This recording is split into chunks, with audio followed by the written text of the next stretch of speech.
Hello, Cheeker, and welcome to another exciting episode of the Learn True Health podcast. I have some quick things I need to share with you in regards to this episode.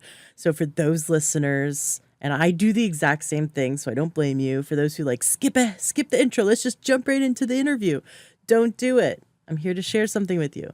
So, this episode today, I actually recorded it a while ago, and then Dr. Peirce Thompson and her team reached out to me and asked me to hold off on publishing it because they were about to launch and they hadn't launched the membership yet, or there was something that they were going to launch, or the book or something. And it kind of got put to the side, and I just kept going and kept doing interviews and publishing. And then she reached out to me and said, "Hey, I'd love to do another interview." And I was like, "Oh, well, we haven't published the first one." And I've been actually really excited for a while to publish this one. And so I'm publishing this one first, and then I'm going to publish the one I just did with her, which both of them are valid and they build on each other.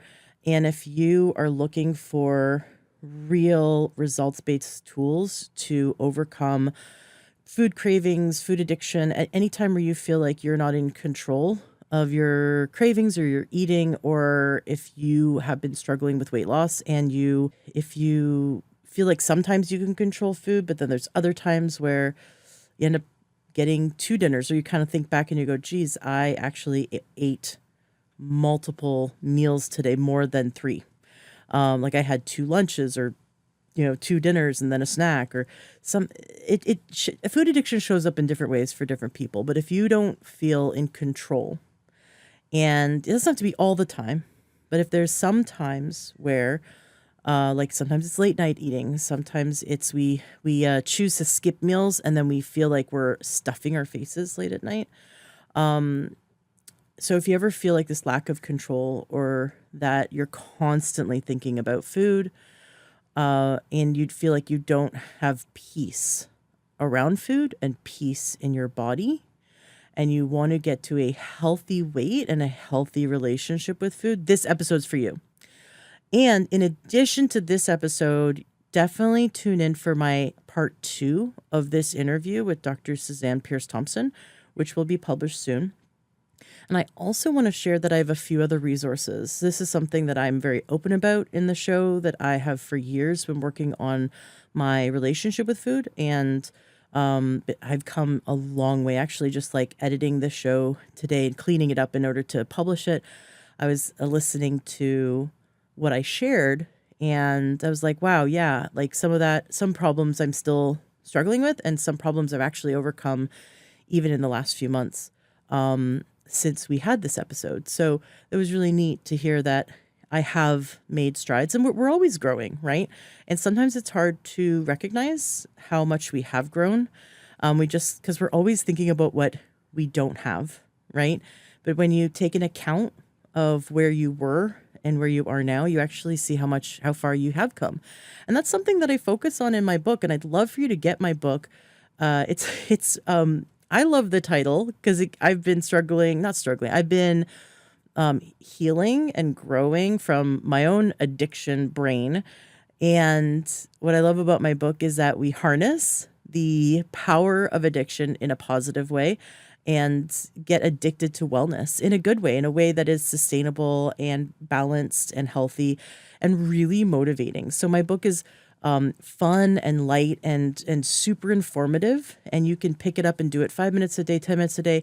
I just today had a reader tell me that they picked up the book, and just in the introduction, it motivated them to go from walking to jogging, and they increased their miles, and they feel like they're back on track in their fitness routine just by reading the introduction. They found it so rewiring for their mindset. And that's so cool. It's exactly what I intended. So definitely check out my book, learntruehealth.com/addicted to wellness, because as we're working on reframing and restoring the negative addictions, we can also build positive ones that get you jumping out of bed going, man, I am craving that walk or that swim or that bike ride, or I'm craving that green smoothie, or I'm craving, my mental wellness and the things I do for my emotional, mental, spiritual, or physical wellness. And that's such a positive mindset to focus and um, move towards and focus on what you want versus constantly battling what you don't want. That's the thing we kind of get bogged down into when we're learning to heal from addiction. We focus on a lot of what we don't want. Oh, I don't want to be tired. I don't want to be cranky. I don't want to be craving. I don't want to be constantly saying no. I don't want, I wish I could just have peace, right? I don't. And so anyone who is looking to work on addiction or has been working on addiction, you'll find that it just kind of gets exhausting and we tend to really beat ourselves up. And when you get my book, Addicted to Wellness, it's so much positive reinforcement, but not that like sickly sweet, like just kind of sugarcoating a mud pie. It's legit getting deep inside yourself and realigning your focus to be on what you want and moving towards what you want. And then having these small wins that really build momentum and get great dopamine hits from those small wins.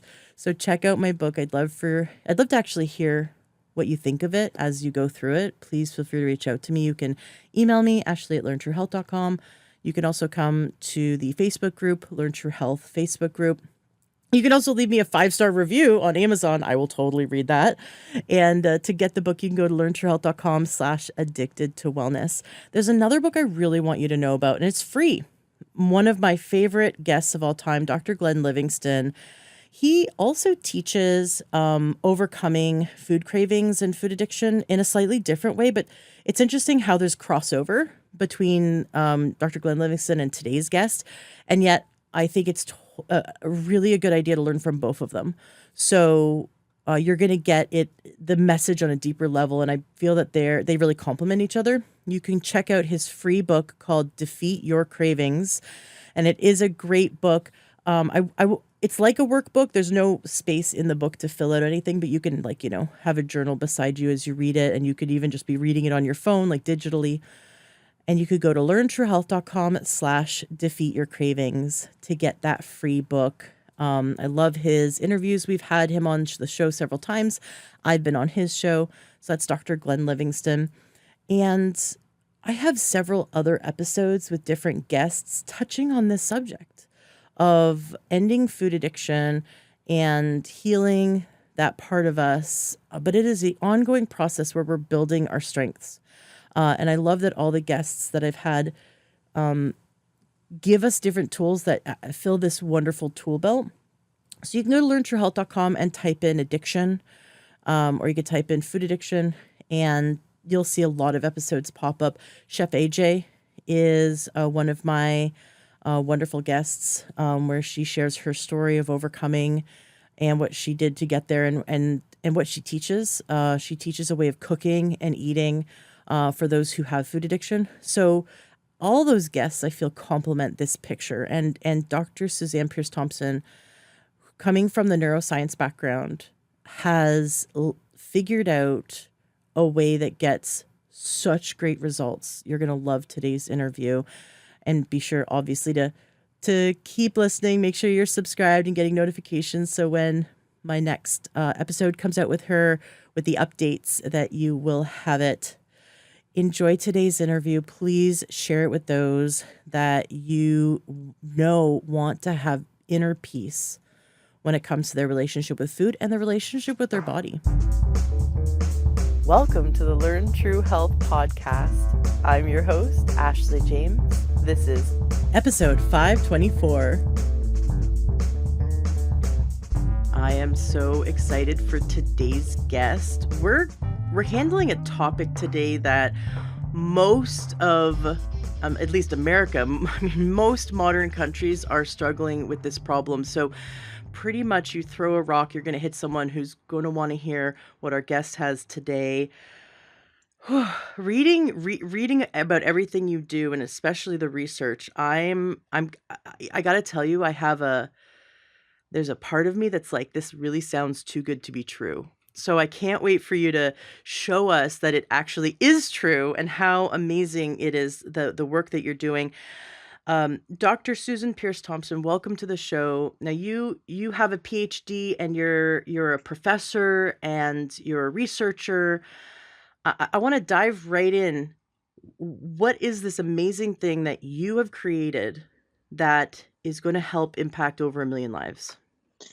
Yeah, Ashley, thanks. It's so great to be with you. It's called bright line eating, bright line eating. And it's an approach to food and eating and life that it's pretty radical, it's pretty unusual. And I basically take everything you ever heard about how to lose weight and I turn it on its head, which, if you just think about it even superficially, makes so much sense because if you look out there, half of Americans are trying to get their eating in check and lose weight. Obesity keeps climbing, unchecked, just climbing and climbing and climbing with a ferocity that's just horrifying. And sort of our collective solution to it is, well, let's normalize bigger bodies and just, stop hating ourselves and fat shaming each other. But really the problem is pretty bad, right? Health wise, mobility wise, and nothing is working. Nothing is working. People are trying all kinds of things and nothing is working. And just got a very different approach, and the research shows it's phenomenally effective. So yeah, I look forward to talking about it with you. And I know you go deep in these episodes. So, Yeah, strap let's in. get yeah, exactly. Here we go. Yep. Well, let's start by understanding a bit more about you and how. So, are you the inventor of bright line eating? Because did you name it? Yeah. Well, I mean, I don't know what your spiritual beliefs are, but it felt to me like it named itself. I don't know, God named it Mm. or whatever. Like I was in my morning meditation. I don't know, 18, 19 years now. I've been meditating for 30 minutes every morning. And I was meditating on January 26th, 2014, and suddenly, like, a booming, clear mandate it just filled my meditation. Write a book called Bright Line Eating. And I'd never heard the words in that order before. I don't think anyone had. And I knew what they meant, though, because I had been reading a book recently before that called Willpower by Roy Baumeister, who's a very venerated psychologist, just a really well published, well cited psychologist. And he wrote this book called Willpower. And toward the end of the book, there was a chapter on using bright lines to resist temptation. So he was talking about Eric Clapton and sobriety and a bright line for alcohol. So a bright line is a legal term. It's a clear, unambiguous rule that you just don't cross. It's a standard that you Mm. apply consistently to get consistent and reliable results. So in the temptation domain, if you're going to be the designated driver, you'll be better off that night saying, I'm not going to drink any alcohol. That's a bright line. As opposed to, gee, golly shucks, I'll be sure to drink moderately tonight, which is a very fuzzy line. And you never really know if you've crossed it, right? And so you could end up getting in trouble with the I'll be sure to drink moderately approach. Yeah. Um, Yeah, right. yeah. So after dinner, I brush my teeth and floss. And Mhm. then, 3 hours later, if I'm hungry, I say, nope, I brushed my teeth. I'm not eating anymore because I'd rather go to bed on an empty stomach and Yes. actually let myself sleep. And I feel so much better the next day than if I go, well, I could brush my teeth again. I'm going to go back downstairs and go to the kitchen and fix up a 9 p.m. second dinner, Totally. right? And then the Totally. next day I feel like, right? It doesn't even have to be about, like, it could be a super healthy meal. It could be like, I'm going to go down and make a salad. It just, whatever it is, Doesn't if I'm matter. still digesting when I go Yeah. to bed, my body doesn't go into that deep, deep healing mode and restorative mode. So then the next morning, I just feel it. Yeah. So you have a bright line. I have a bright line. I brush Yeah, my bright teeth, I line for floss, eating after dinner. because Yeah. flossing's a real pain in the butt. Yeah. But also having to get, like, I mean, thank God I'm knocking on many items that I think are made of wood right now. Um, I've never had a dental procedure, like drilling deep into a tooth, and like root canal. and I saw my husband get a root canal, and that cured me of never flossing. I was like, that is my bright line now. I will floss because I saw a root canal get. You should just go on YouTube and watch a root canal. You will floss twice a day, Oh and yeah. then yeah, and then I say to myself, I brushed my teeth. I spent the 15-20 minutes it takes to floss, and now I am not eating like after 6 or 7 p.m. And that's really helped me just feel like the next day I feel better about myself. I Yeah. wake up, I have more energy. I don't, because when I wake up feeling gross because I ate late in the night, my self talk is really, I beat myself up, and that self talk, and then you want to Mm. go and eat things that are not as good for you to kind of like make you feel better, right? It's like that little kid in you wants to go and put your hand in the cookie jar to self-soothe from all the negative self-talk about the bad day you had before. So it's this Yeah. crazy spiral, It's right? a And shame spiral. Yeah, and yeah. then you eat more to assuage that shame and you comfort yourself and numb it out. Yeah, I think that's a cycle that a lot of people get in with their eating. I also notice that if I eat, later into the evening, I don't sleep as well. My Oura ring tells me so. I wear an Oura ring and I like it. Mm. And yeah, my stats aren't good, and my ring will say, "Did something disturb your sleep last night?" And my heart rate will be up, Mm. and like it'll gradually come down over the night, but it takes hours for it to come down.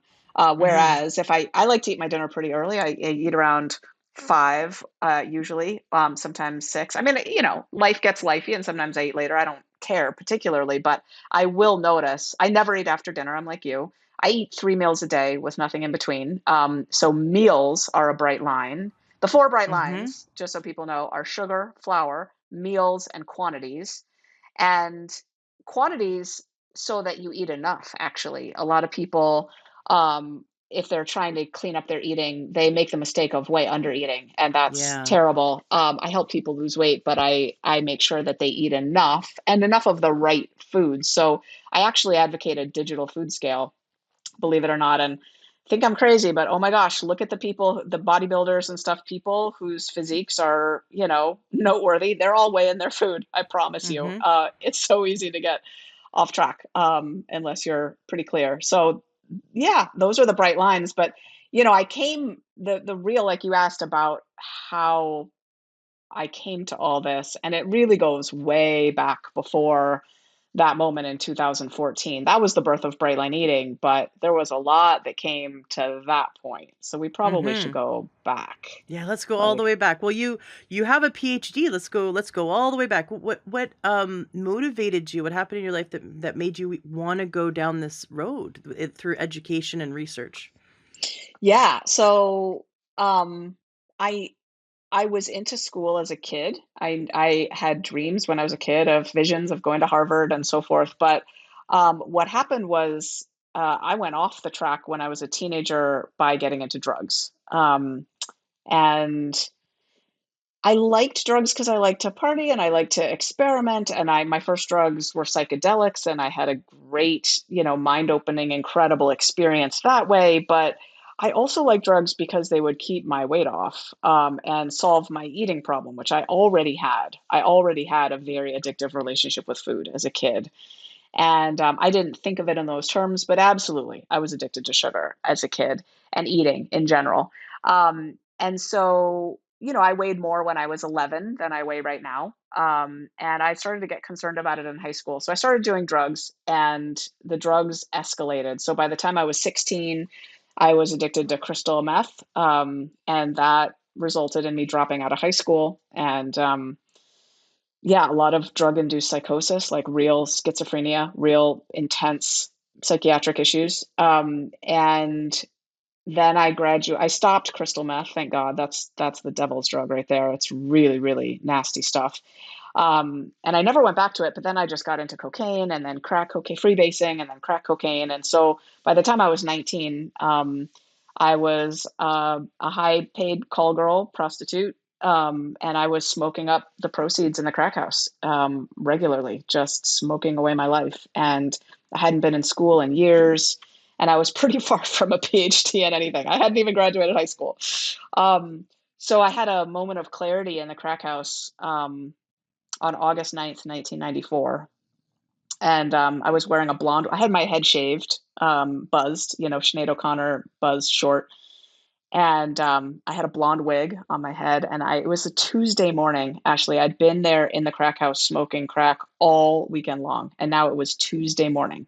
So I'd been up, awake for days, smoking. Um, and I just had this moment where suddenly I came to consciousness. I'd been awake, but I wasn't conscious, really. Not really. I wasn't aware. And I came to awareness. And suddenly I just looked around. I was in San Francisco, where I'm from. And I was in this seedy, pay by the hour or day or week or month type hotel, just like really a nasty place, just oof. And it wasn't my room. It was this guy Joe Brown's room, and there was a couple kicking heroin over to my side. They were like twitching, like fish on a deck of a boat. They were just like flopping from heroin withdrawal, and Mm. there was still more crack rock on the table. So it wasn't that we were out of drugs or anything like that. I was paying for it for everybody. Like I had a lot of money, and we had a lot of drugs. Um, and I just my consciousness opened up into a clear awareness of who I was and what I was doing and what my life had become. And it felt like such a creeping non-choice. My life had just kind of gone that way. I think the drugs just gradually took over more and more of my life. And I didn't really choose in the way we typically think of choices. I didn't really choose to end up there. It just sort of, there I was. And anyway, what happened was I I got the gift of a deep knowing that if I didn't get up and get out of there right that second, that is all my life would ever be. I would just go through cycles of addiction and drug use and prostitution, and that was going to be the rest of my life. Not that I would die, but there's that I would keep living like that Mm-hmm. and try to quit and go back to it. And I just knew if I didn't get up and get out of there right then, that was it for me. And I just grabbed my jacket and I walked out the door. And the thing about addiction is it's so pernicious, right? And I didn't have any tools for recovering, but I now believe in a very benevolent, higher power, mysterious force of the universe. I don't know how it works or what to call it or whatever, but by a fluke that night, or by a miracle, depending on your point of view, that night, I had a first date with this super cute guy that I'd met at a gas station at 3 in the morning a few nights prior, and he took me to a 12-step meeting for drug and alcohol recovery that night on our first date. I'm not kidding. This guy was a sex addict. He was 4 years clean and sober, and he knew I was a call girl. He used to drive as a chauffeur for a call girl, and so he saw my pager, and he knew what I was up to. So he was a sex addict, so he wanted to go out with me, and he took me to this meeting, and I'd never been to such a thing before, but I got a 24-hour coin because I at that time I was like 28 hours off the crack pipe, and I've been clean and sober since that day. So I haven't had a drink or a drug in 27 years. Thank you, God. And what happened then actually was I just got really fat really fast. Like my addiction just hopscotched to food. And before I Yeah. knew it, I was hitting Taco Bell and, 7-Eleven for pints of ice cream and, Safeway for boxes of pasta and English muffins and candy bars. And I just ate my way into obesity by my mid 20s. Meanwhile, I dove into academia. So I went to San Jose City College and crushed it there, and transferred to UC Berkeley and crushed it there, 4.0s, spoke at the graduation. And I majored in cognitive science because I wanted to study the mind and the brain. And Sweet. I wanted to learn how, like, what was up with my brain, how my brain took me so far off the rails. So when I finished at UC Berkeley, I got into every graduate school I applied to. I wasn't done. I was still fascinated by the mind and the brain. And I got into every PhD program I applied to. And I ended up with a PhD in brain and cognitive sciences in one of the top schools in the world. I did a postdoc in psychology at the University of New South Wales in Sydney, Australia for 2 years. And then I came back to the States and I was a psychology professor for 16 years. And I taught a course. I became an expert in the neuroscience of addiction and food addiction in particular. And for many, many, many years, I taught a course on the psychology of eating and the neuroscience of food addiction. I lost my excess weight and finally, started my real food addiction recovery journey when I was 28, right as I was graduating from getting my finishing my PhD and moving to Australia for the postdoc. Right at that juncture is when I lost my weight. I was 28. And so I've been in a slender, right-sized body, right size for me. I have no judgment about what size anyone else wants to be, but for me, I had a lot of weight to lose to be in a body that felt right-sized for me. And I've been, in a right-sized body, or I like to call it a bright body, for 18 years now. And I publish studies and I help people lose their excess weight and I teach people about the neuroscience of food addiction. And that's, then when my morning meditation, when God said, or the universe said, or I thought, whatever it was, whatever the idea came to write a book called Bright Line Eating, that started the Bright Line Eating movement. And since then, I think 1.8 million people have joined the Bright Line Eating email list. And we have a membership where people join and the program, the success plan just sort of guides them on their journey. And it's brilliant. It's really effective. So that's the story. I was crying through part of that. I don't know if you could hear me. Oh, I Oh, I was couldn't. so Oh, it's so sweet. here it's like, well, we have this PhD, and she's like, yeah, okay, so I was a crack whore, and I'm like, I love you. I love you. Because we look at, so okay, I went to this clinic with these different there's these three different naturopaths, and one was maybe 30 pounds overweight, had a bunch of tattoos, dyed hair, and she was super fun. She was dressed super fun.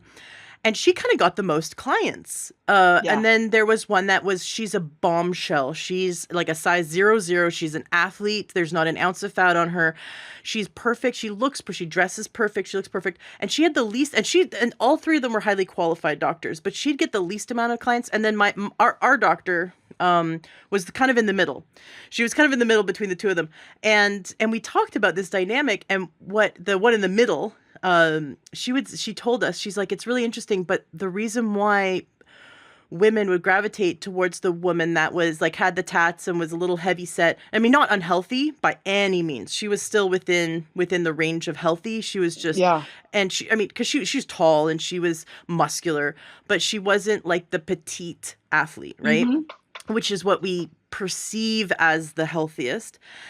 And the women wanted to work with her because they wouldn't feel judged, and they'd feel Yeah. that they were understood because they're Yeah. working with someone who understands them and who's struggled or been through the ringer, right? And she's lost 50 pounds and kept it off, right? That's the doctor that they wanted to work with, more than the doctor who's never been fat, never looked to have ever struggled with a body issue. And it's, what's funny is that the skinny one was like, I work my ass off. I get up at 5:30. I spend 90 minutes in the gym. I prep all my food. She's like, I work so hard. I've worked so hard my entire life to maintain this, but she looks like on the outside that she's never struggled, right? And so it's just interesting that, from the Yeah. outside, oh, this PhD, what's this PhD who, is so uppity in the, the world of education? What's she know about my struggle, right? And here you are, like, I've been there, and Yeah. your struggle's probably been worse than the average listener, right? And so we're like, Oh, now we can certainly. really Yeah. relate, right? Now we can,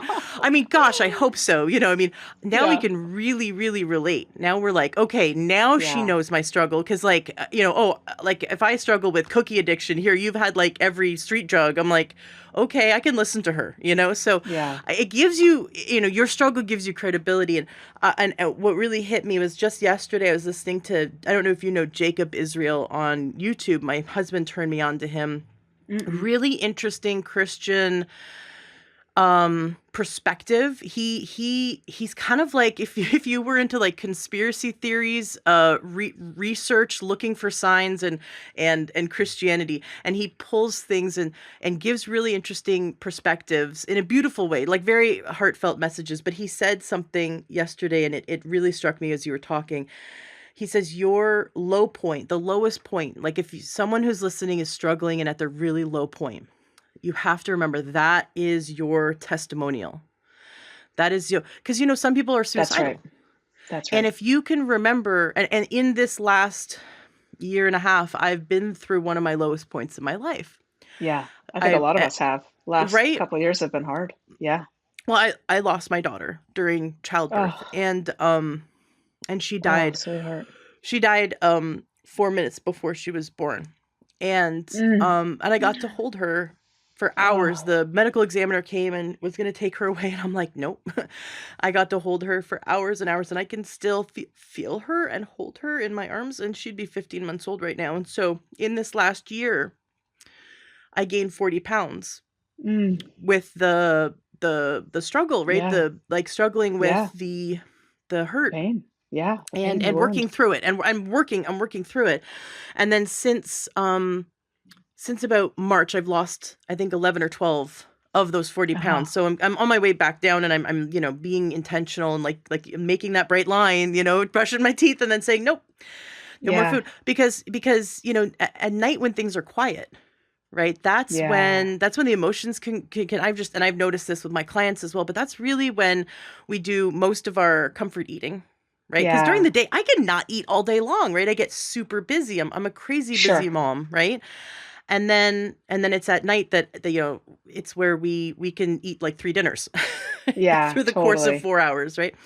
Um and so yeah, when he said your lowest points are testimonials, you have to remember, like, for those who are struggling, or maybe in your future struggles, when you're at your lowest point, you can't see a bright future. You can't. Yeah, You're at, so when you were in that, crack house or whatever, you, in that moment, like those low points, that's your testimonial that's right. to the That's people right. now that you're helping. So that, for me, it's like, yeah, And I'm coming out I of my love low point. that. I can It's help people. I can help people because I can share where yes. I've been and where I am now. Look, we're Yes. gonna have a bright future. You just have to know that your testimonials now. So That's rise right. up. I Yeah, love and that. It's so right? important. I think it's the 12-step model, right? Of like you tell the story of going down Mm, and hitting bottom. And it's not just a story of, like you said, perfection and look at me, I'm perfect.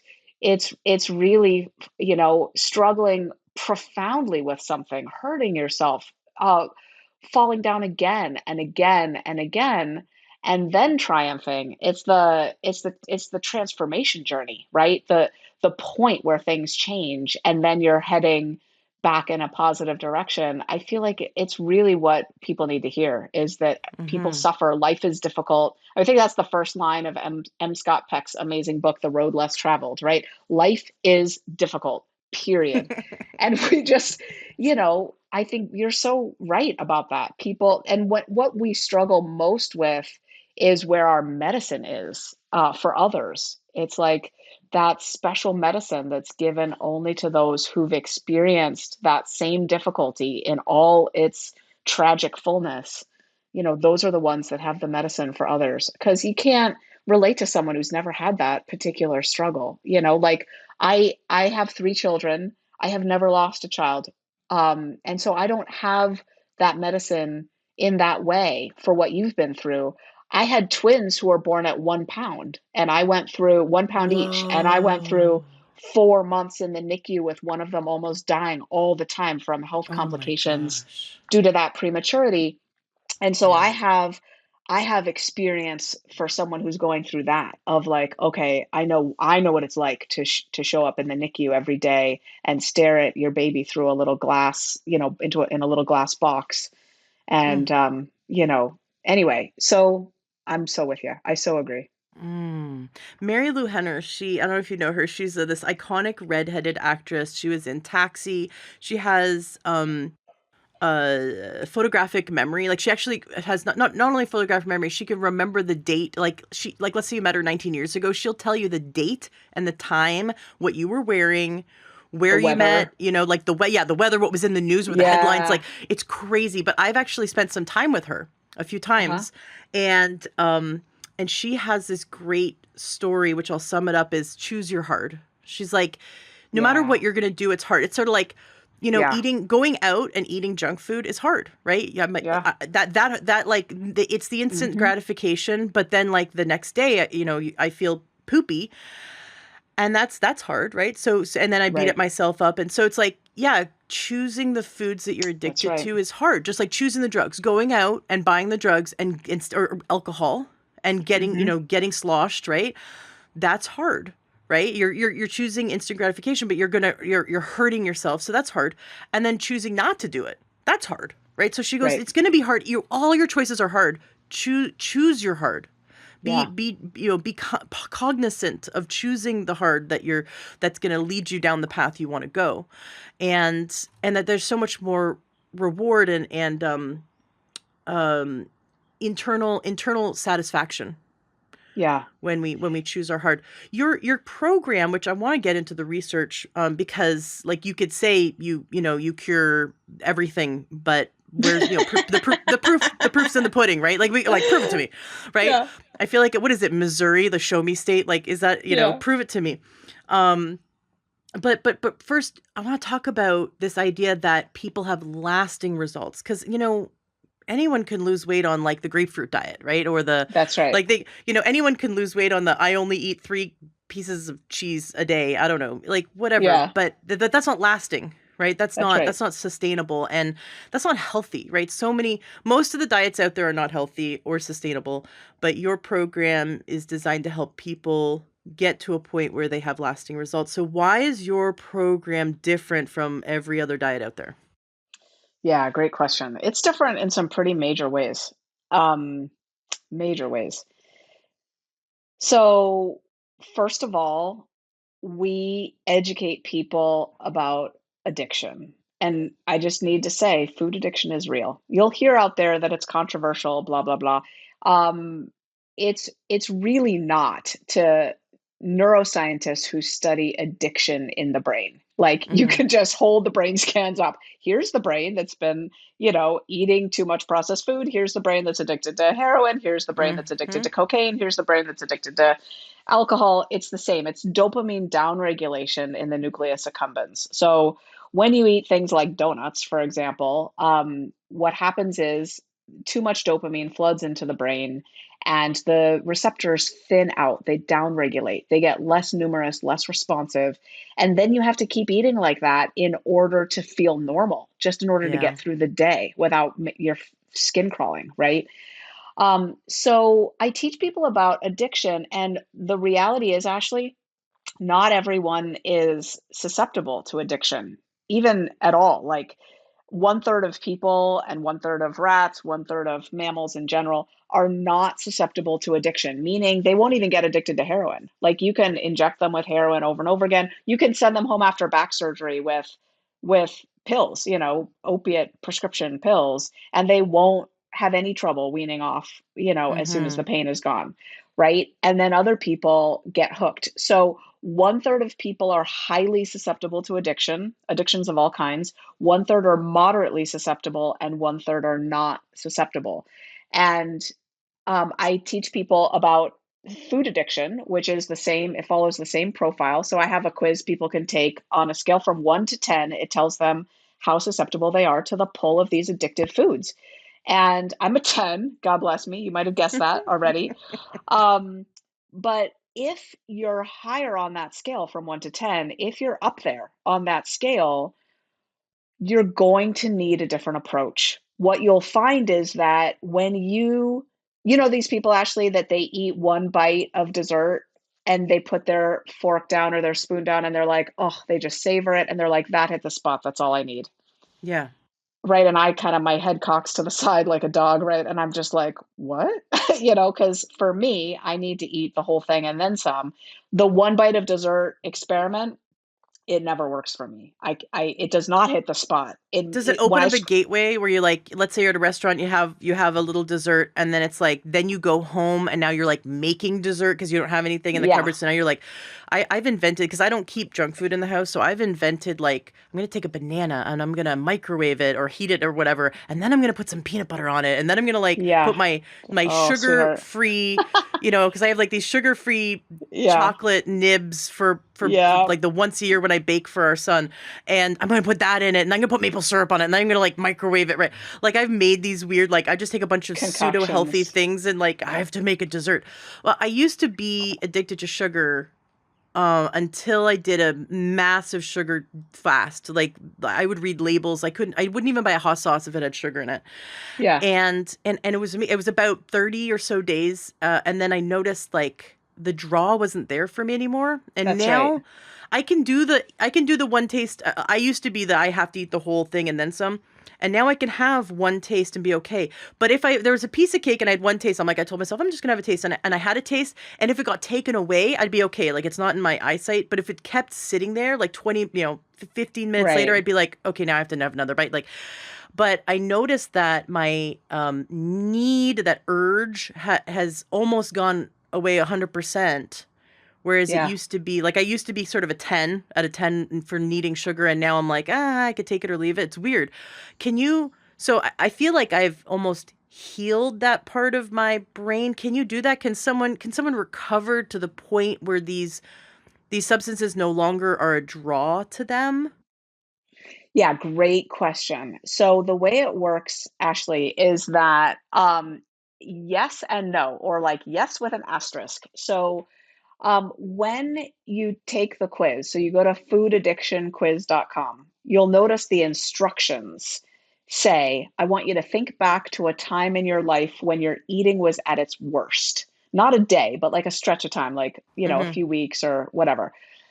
And I want you to answer the questions as if it were that time. And so you would maybe test out as a Mm. 10, but you could take the quiz again as you are today, and you might test out as a 6 or something, right? Mm-hmm. And so that would measure the degree of healing. But here's the thing, just like they say once an alcoholic, always an alcoholic. It is true. Once a food addict, always a food addict. What that Mm-hmm. means is you will always have to be more vigilant than Yep. someone who never had the issue to begin with. For example, not keeping a cake in the house, right? Because if it's there, you're going to eat it and then eat some more, and then you're going to rewire your brain before you know it for that issue. So for that pattern, right? So the way it works in the brain is that behaviors and addictions wire up slowly over time with neural energy. It's electricity, and it forms fiber tracks in the brain. So it wires up the brain, kind of like the electricity is water flowing over dry land, and it's grooving a riverbed in the brain, right? So, the water flows and eventually it grooves a river, right? And it can be like the Grand Canyon. It can groove a massive swath of land away, right? Now, if you dam the water upstream, you can dry out the riverbed, absolutely, and not have any activity flowing through that old pattern at all anymore. But what happens is the dry riverbed is still there. So if Mm. you let water through, it doesn't take hardly any time at all to clear away whatever bushes or grasses have grown up. And before you know it, you have a rushing river again. So you need to be careful. There's a lot of lines of research that show this, that the brain remembers. And so you're going to have to be more vigilant, but recovery is absolutely possible.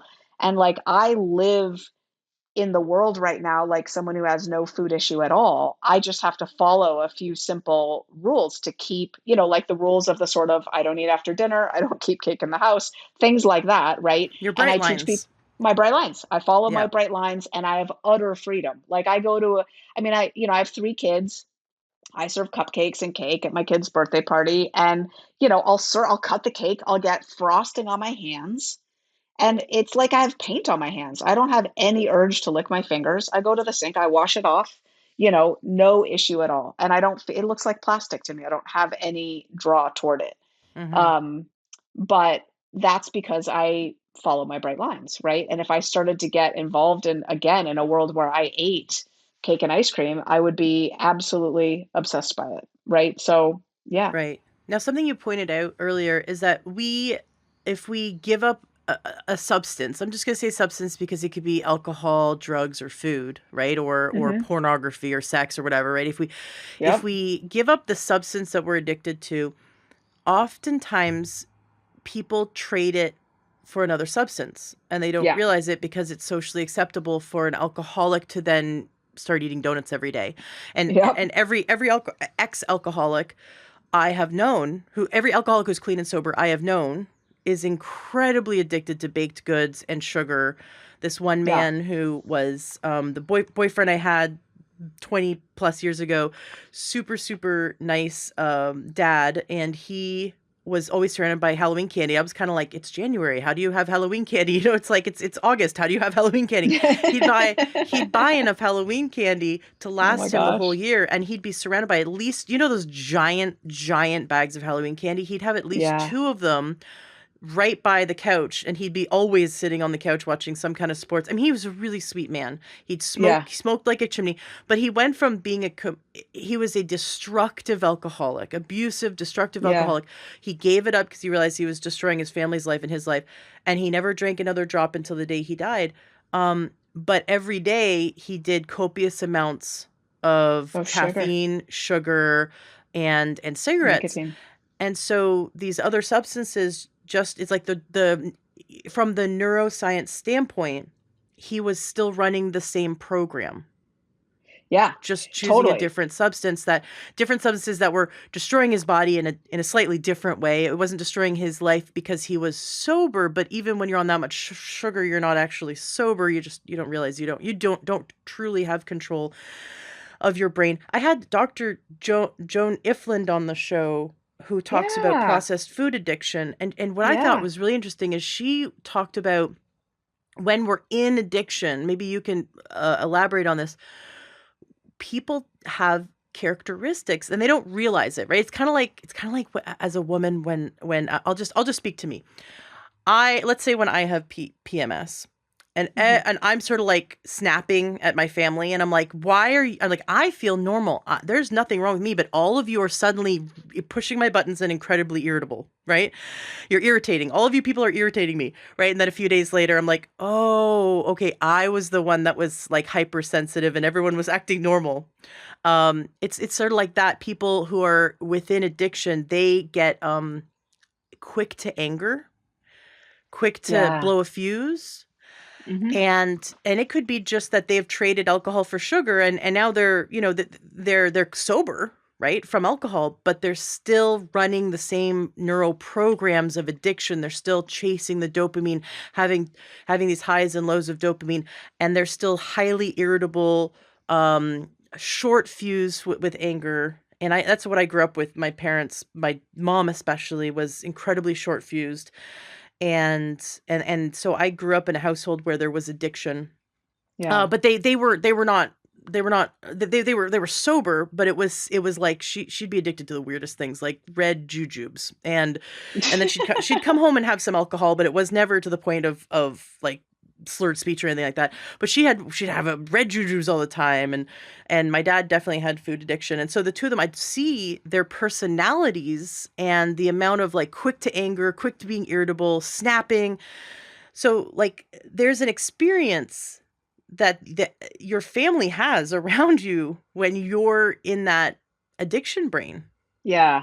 It's Well, not what you're fun. talking about is cross addiction, and it's a very real thing. I mean, the dopamine receptors, they want their excess dopamine and they can get it, from drugs or alcohol or food or pornography or gambling or any number of things. I think a lot of people, like you say, quit alcohol and they go to sugar. I mean, if you think of the molecular composition there, what's alcohol made out of but sugar and grain, really, right? So the sugar and flour of baked goods is very molecularly similar. Mhm. And in the big book of Alcoholics Anonymous, it even says a lot of us have found that, some sugar will do the trick if you're having an alcohol craving. Um, and so that's encouraged. And, there are ways that I think that that is, you know, um, how would I put it exactly? If you're into a harm reduction approach, um, Mm. you know, for some people, depending on how, bad their alcoholism is, that can be a harm reduction approach, right? Well, I'll just eat Right. sugar. But you're very right that it's triggering the same receptors. And yeah, they want their hit from somewhere. And I've been in recovery now for 27 years, and the reality is that recovery is real, and it's a long, slow process, right? Those receptors will heal faster if you don't deluge them with anything, if you don't drink Mm-hmm. caffeine, if you don't smoke cigarettes, if you don't eat sugar, and you don't get into relationships with a bunch of infatuation, and new relationship energy hitting those receptors. That'll do it too. And you don't watch Mm. pornography. But, I certainly haven't managed to do that. And I, don't know very many people who have, but over time, you can kind of step yourself down and wean yourself off. And, I'm in a place today where I am mercifully free from all addictions. I don't smoke cigarettes. I don't drink caffeine. I don't, um, I'm just in a state of freedom, but I'm not always there. Sometimes I'll be back on caffeine, or my God, a few years ago, I started smoking cigarettes again. I was outside a meeting and there were all these, young, good looking people in a circle smoking a cigarette, and I just bummed a cigarette. God bless me. I have 3 kids at home. My husband hates cigarette smoke. And suddenly I had to buy a pack after that meeting. And I smoked up most of that pack. Like within the next 24 hours, I'd smoked up that pack, felt like I wanted to puke. And Oh, now yeah. I was in a state where I was sneaking out of the house to smoke cigarettes. And to get back in the house, I had to like sneak in the house, strip down my clothes, throw them into the washing machine, go into the bathroom, get into the shower, wash my hair, brush my teeth, just to emerge to see my family. And I would do that like multiple times a day. And my life got so unmanageable. And then I'm like out in the middle of the night, like smoking cigarettes in the snow, snowflakes falling on my head. And I'm smoking like 8 cigarettes and then going back in and showering and washing my clothes. And then I quit. Here's the kicker, Ashley. I quit a few weeks and a month or two off cigarettes, free, mercifully. And then I'm outside a meeting and I bum another cigarette. And I went through that cycle like 4 or 5 times over a year or two. I finally quit for what I hope, God willing, will be the last time on April 7th of 2018. Mm-hmm. So over 4 years now without a cigarette. Oh, merciful. What kind So of grateful. bright line, what kind of bright line could you create to not hang out outside of your meetings and bum cigarettes? No, no, not a puff of a drag of a cigarette, like none. Like that's the bright line is no cigarettes. So meetings are important and healthy, and I still go to them, but no cigarettes. And I read a book. I think it's Alan Carr's The Easy Way to Stop Smoking. I think, and it really, really helped me psychologically to just remember that what a drag of a cigarette does is it predisposes you to need the next puff of a cigarette. That there's nothing relaxing Right. about it.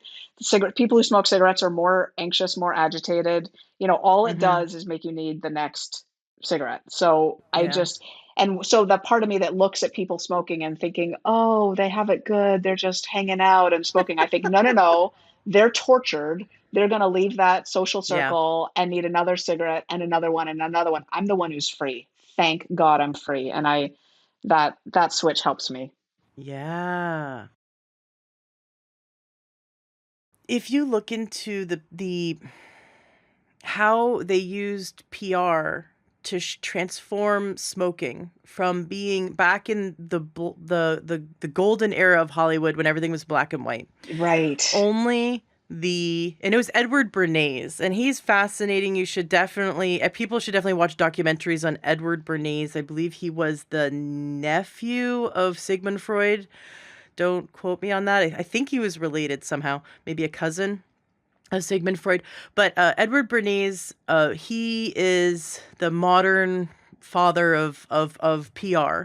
And back, I don't know, maybe it was the 40s, if somewhere, this is before I was born. So this was back in like black and white everything, and they don't have TVs yet.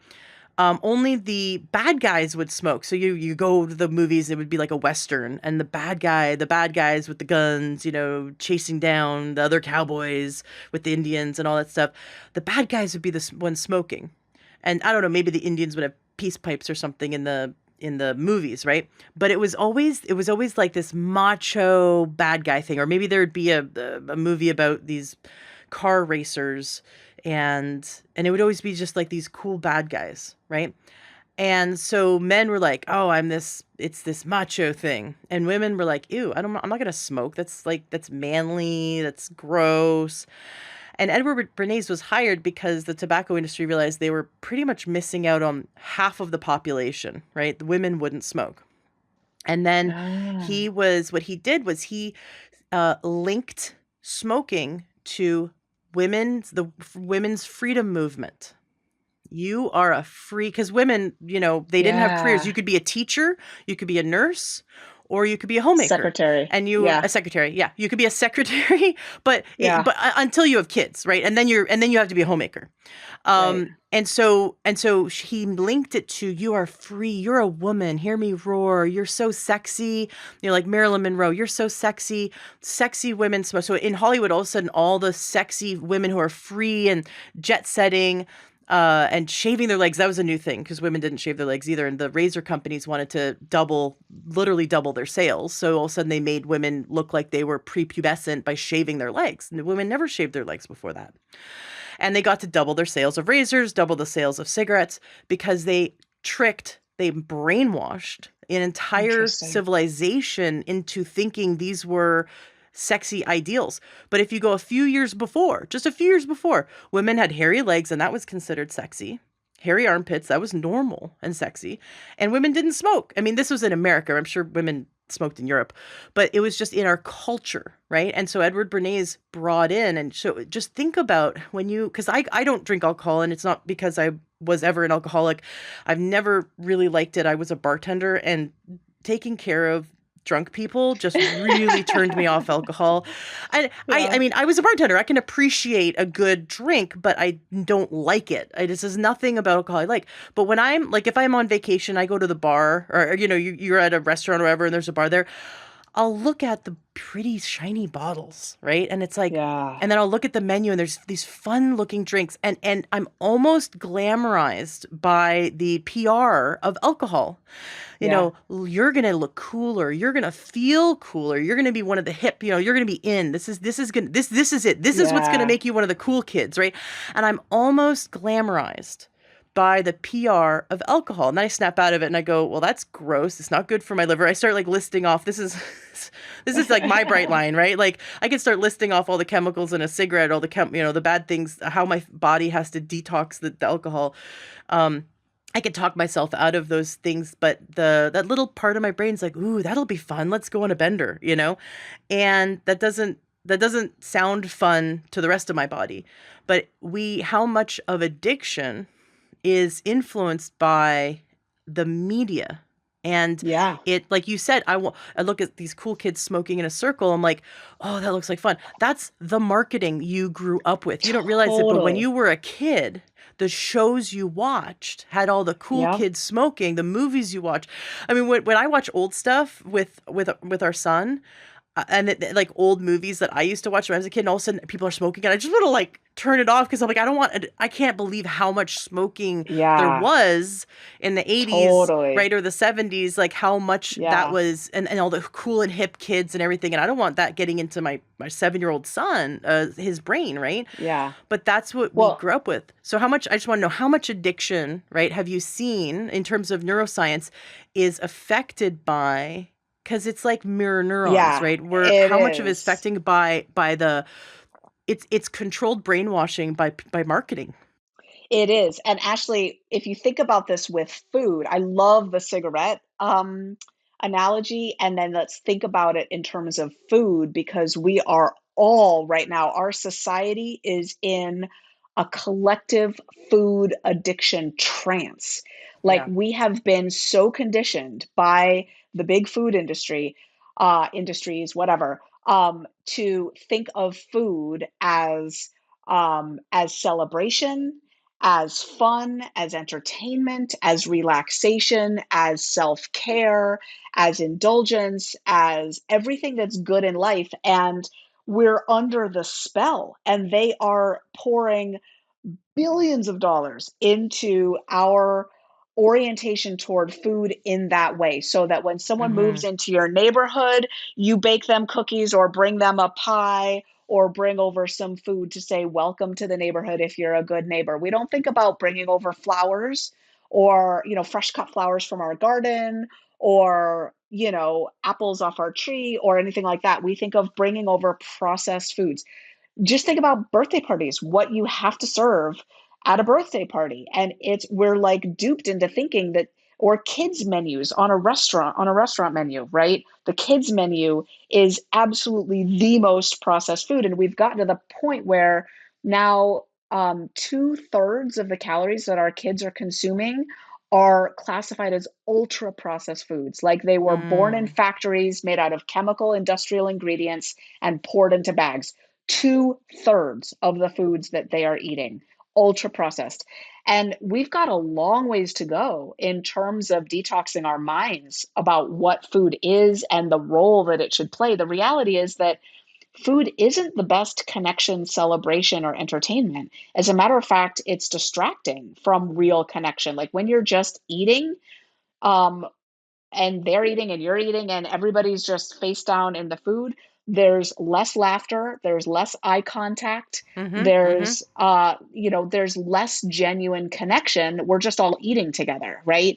And yet most gatherings focus around food as opposed to things that would foster real human connection.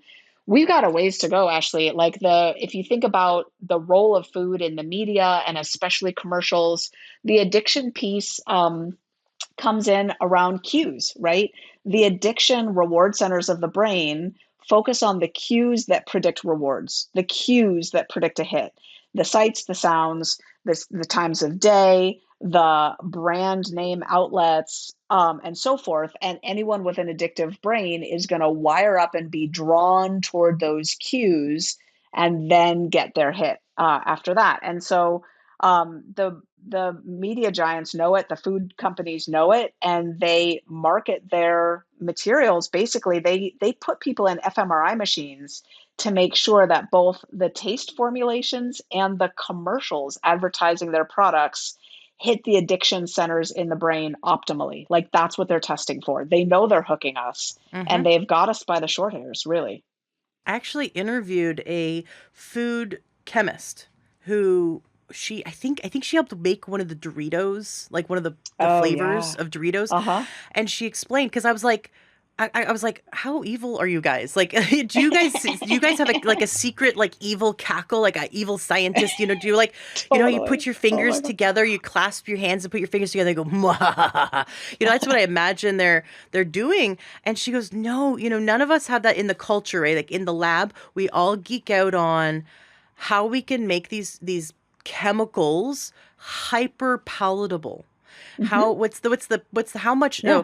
how much sodium can we pack in? How much sugar can we pack in to get that balance to, like you said, to hit those dopamine receptors, to absolutely do maximum damage, to do maximum addiction Impact. and Yeah. impact, and do it in a new way, in a new flavor.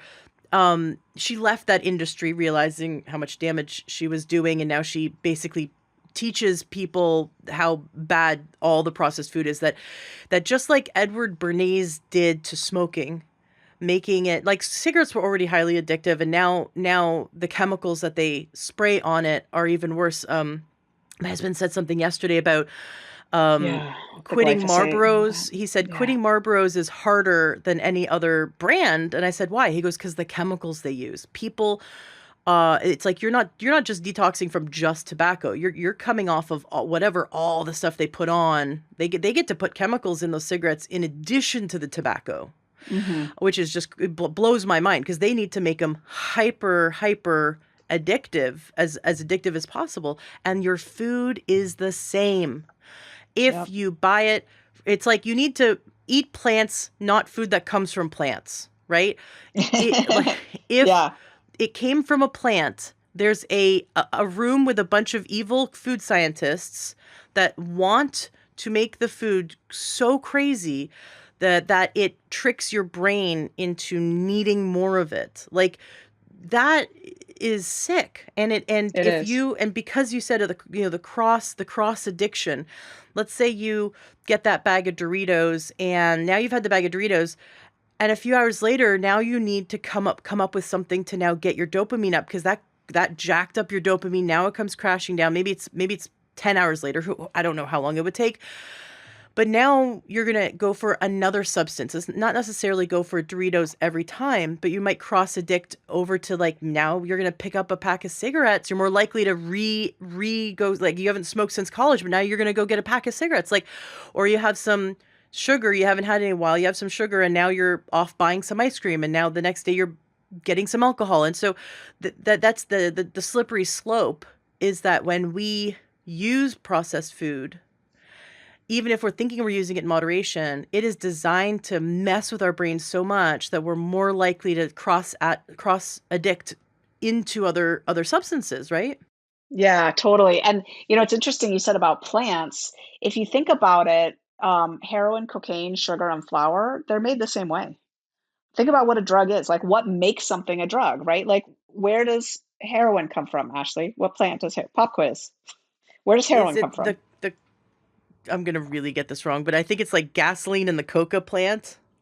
No, so cocaine I don't comes know. from the Okay, cocaine the comes from cocaine. the Okay. coca leaf. Oh wait. Cocaine, Opium. It's a poppies. Poppies. poppies. Yes, Yes. exactly, Okay. right? So Yep. so cocaine comes from the coca leaf, which is a bush. It's just a bush in the Andes Mountains, and hikers pluck off the leaves and put them in their cheek and chew them. There's literally a published scientific paper saying it's not addictive.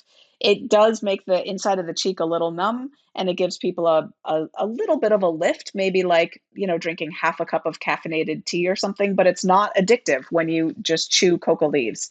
However, if you take the inner essence of that plant and then you refine and purify it down into a fine white powder, you've taken a harmless plant and you've turned it Mm-hmm. into a drug, right? And it's the Mm-hmm. same with the poppies. Like, you can eat poppy seed bagels. If you eat a few poppy seed bagels, you will fail a drug test. Yep. You will fail a drug test. But you won't get addicted. It won't harm you.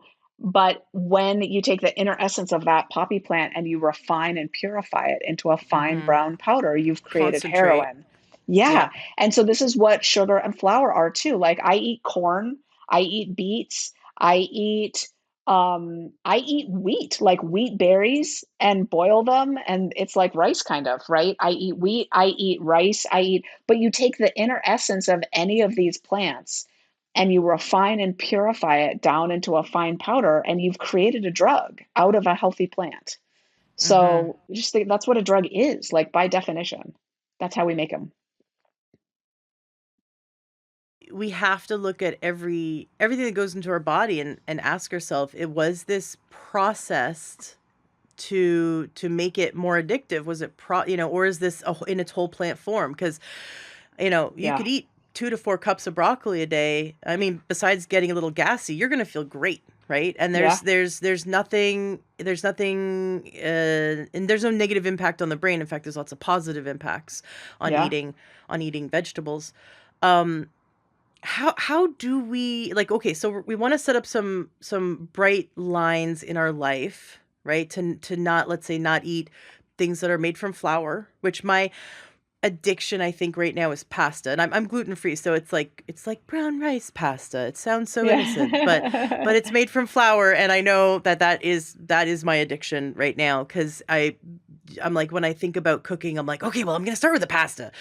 And I'm like, no, let's just eat brown rice and vegetables. Like, it's so I know I definitely get like a hit, Hmm. like an Yeah. addiction hit when I get to have pasta.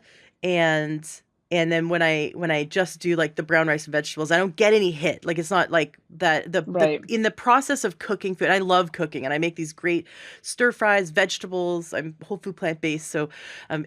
I'm Me making too. these vegetable stir fries and the brown rice and everything. And my brain the whole time is telling me this isn't going to be fun. This isn't, but when I eat it, when I just sit down and eat it, because I use some great, like, I've got fresh ginger grated in there, and I love using some Mm. stuff that makes it spicy. I like spicy food, or I love curry. I put curry in there, and I don't cook with oil. I'll put a little bit of broth at the beginning to saute, and then or water, and then I'll do arrowroot, like a spoonful of arrowroot powder at the end. Yeah, It I know what makes that it is. taste oily. It's actually delicious to do in stir fries, but it gives it great mouthfeel, and then it's a prebiotic, so it's really good for the gut.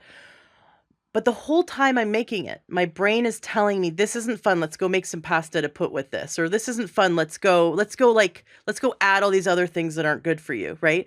The whole time my brain's like, this isn't going to be satisfying. This isn't going to be fun. This isn't like, it's like the addiction brain talking to me. Yeah. But when I sit down and actually eat it, it's delicious. I'm happy. And when I'm finished eating, I'm satisfied. Yeah. And so does your program address that? Like as you're following your bright lines, your addiction brain's like doing its best to get you to break those lines. Yeah. How, what can you do to quiet that Yeah. chatter? Yeah, great question. So, way back in this conversation, you asked, like, what's different about bright line eating? And so, I started talking about first, we teach people about the addiction. And I think we've covered that food addiction is real. Not everyone is equally affected.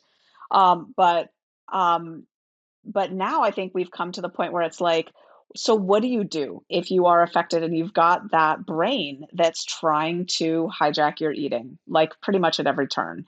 And the answer is that a structured approach to eating is going to be the road to freedom. And for people who don't need it, putting a bunch of structure on their eating feels just, like unnecessary. And if you have an addictive brain, you might really balk at making your eating structured. But when you do it, you'll find that you have freedom. So just like you said, like when I actually sit down and I eat the meal, I'm satisfied and I totally enjoy it and it feels great.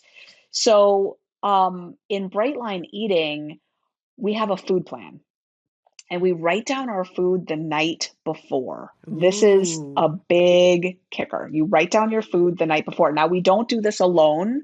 We do this in the Bright Line Eating community. There's a membership. It's just a monthly membership. It's super affordable and it's really, really effective. So you get with a group of people. Every health attempt that is done with others is way more likely to succeed. And so you write down your food the night before and then you commit it. You can commit it to a buddy, you can commit it into the Bright Line Eating group community. We have mastermind groups and just different ways that people can connect up with others, but you commit what you're going to eat. And your food plan is categories and quantities. So, for example, you're plant based and you're talking about cooking stir fry for dinner, you would have vegetables, you would have a protein in there. So you could have tofu or tempeh or beans or what have you, nuts or whatever. Um, and once you've lost the weight you need to lose, you would have a grain like brown rice or whatever as well, and a fat. So you could do nuts for your fat serving. You don't have to do oil or anything like that. But you've got these categories and certain quantities, and that so you would commit the night before, Ashley. You'd be writing down, I'm gonna have 14 ounces of stir fry vegetables. I'm gonna have 4 ounces of tofu. I'm gonna have 4 ounces of brown rice, and I'm gonna have half an ounce of sesame seeds for my fat, right? And Mm, sesame seeds are great in a stir fry, right? yeah. Um, and you'd have written that down the night before. And what happens is at first, it feels like you can feel the parts of you like really wanting to break out of that structure and balking Oh yeah. against it. Oh yeah, But it's like a unbroken horse, like an untamed yeah, horse is trying to yeah. exactly. My brain right now is like, I'm not gonna do that. You can't tell Yeah, me what to eat tomorrow. I just, exactly. I want the freedom to choose what, Yeah. that addiction brain is like giving you the middle Bucking. finger right It's now. bucking. Yeah, yeah, yeah, Totally. And that is a rebel part, right? And yeah. usually if you have a strong rebel part of you, often that comes we get that honestly. I don't know if you had like a parent that was rather authoritarian and Sorry. unreasonable, maybe You just a you little. maybe haven't listened to my episode, but I love my mother, and she was nicknamed, and I hope no one is offended by this. And I love my mother. She passed away when I was 22. She was my best friend, but she was nicknamed by other members of our family as the Nazi because she was so controlling. It Yeah, was insane growing up in my household, and I thought that was normal because as a kid you think your household normal until you visit other people's households, and all right. the other moms I'd visited, I was like, you guys are like aliens. This is so weird. But my mom was so controlling around food. It was scary. In a restaurant, if I didn't order the right thing, she actually stood up in a restaurant once and like screamed at me in front of everyone. It was very uncomfortable. I was 12, and I thought Mm. I thought I made the right selection. I ordered the grilled fish with a side of steamed vegetables and a side of rice. Because that sounds like something you'd order in a restaurant, and that's what it came with. I just said I'll take the fish. And she stood up and yelled at me. Now I was athletic. I did not have an ounce of fat on me. I did sports every day. When I was 12, I was incredibly fit. She was so scared I'd be overweight because that was her um mental thing for herself. So she projected it onto me, right? Because Carl Jung teaches us we project our unresolved material onto our people closest to us in our Yeah. life. And so I mean I can really I get how much pain she had in order to treat her family this way. But for a 12-year-old who's already insecure going through puberty, right? She stood up and yelled at me because there was rice on my plate. And it took me years Oof. before I was comfortable with eating rice. And in whole food plant-based, they're like, eat as much rice as you want, especially if it's brown rice. This is healthy for you. And I'm like, okay, are you sure though? Because I was told that rice was literally made by the devil. But yeah, no, incredibly controlling. And so there's just the fact that this highly rebellious part of me, which I recognize in a lot of my friends too. So it's interesting, right? The pendulum swings, right? If Yeah. our parents are really, really strict with something, then we kind of swing the other direction and become really lackadaisical with our children. And then the lackadaisical children then swing the other way and become very strict with their children. So we need to heal. We really need to heal so that we are more balanced, right? With our Yeah. children. And I'm consciously doing that with food around my son because I don't I definitely constantly catching myself Yeah. being my mother, right? Or like who isn't Yeah. when they're a parent. But at the same time, I want him to make good food choices for himself. And so I let Right. him have a little bit of sugar and then we talk about it. What is it doing to your body? How do you feel? And he doesn't like how he feels when he eats too much sugar. And so he chooses not to eat too much sugar because he hates feeling sick. So I'm like, yes, at age 7, he's got it. That took me like to my 30s to get. Yeah. So I'm Yeah. like Totally. that, but being conscious of it. So the fact that you said that because I've got this rebellious thing, it's like because of how I was raised. I Yeah. imagine a lot of listeners do as well. And that's why I am so vulnerable on the show, sharing what I go through because I want you to be able to come out and share how this works and how we can heal because I know the listeners are going through the same or something similar. Totally. And this is probably a good place to mention that in Bright Line Eating, we do our inner work on this stuff. We eat over, there's reasons we eat, right? We're eating um, often as a coping strategy to handle Yeah. emotions and life. And Yeah. we do something called internal family systems work. So I don't know if you've heard of IFS, Mm. Ashley. I've Um, heard of it, but I don't know much about it. So please so go on. yeah, it's often called parts work, parts work. So the idea Oh, okay. here is that we have parts of us. We're not just one unified consciousness with one unified desire and one unified way of reacting to the world. We have a highest self, our authentic self, which is, we know we're operating from that place when they call it the 8 C's, when we're calm and clear and Mm. compassionate and confident and connected and curious and courageous and creative. That's when we're in our authentic self. When we're anything other than that calm, clear, connected, compassionate place, when we're anything else, we're in a part of us. So when there was a part of you that was raising up, giving me the middle finger for talking about writing down food the night before, right? That's a part. That's not calm, clear, connected, curious, compassionate. It's rebellious. So there are different parts. There's wounded parts, which we can all relate to, right? Wounded parts.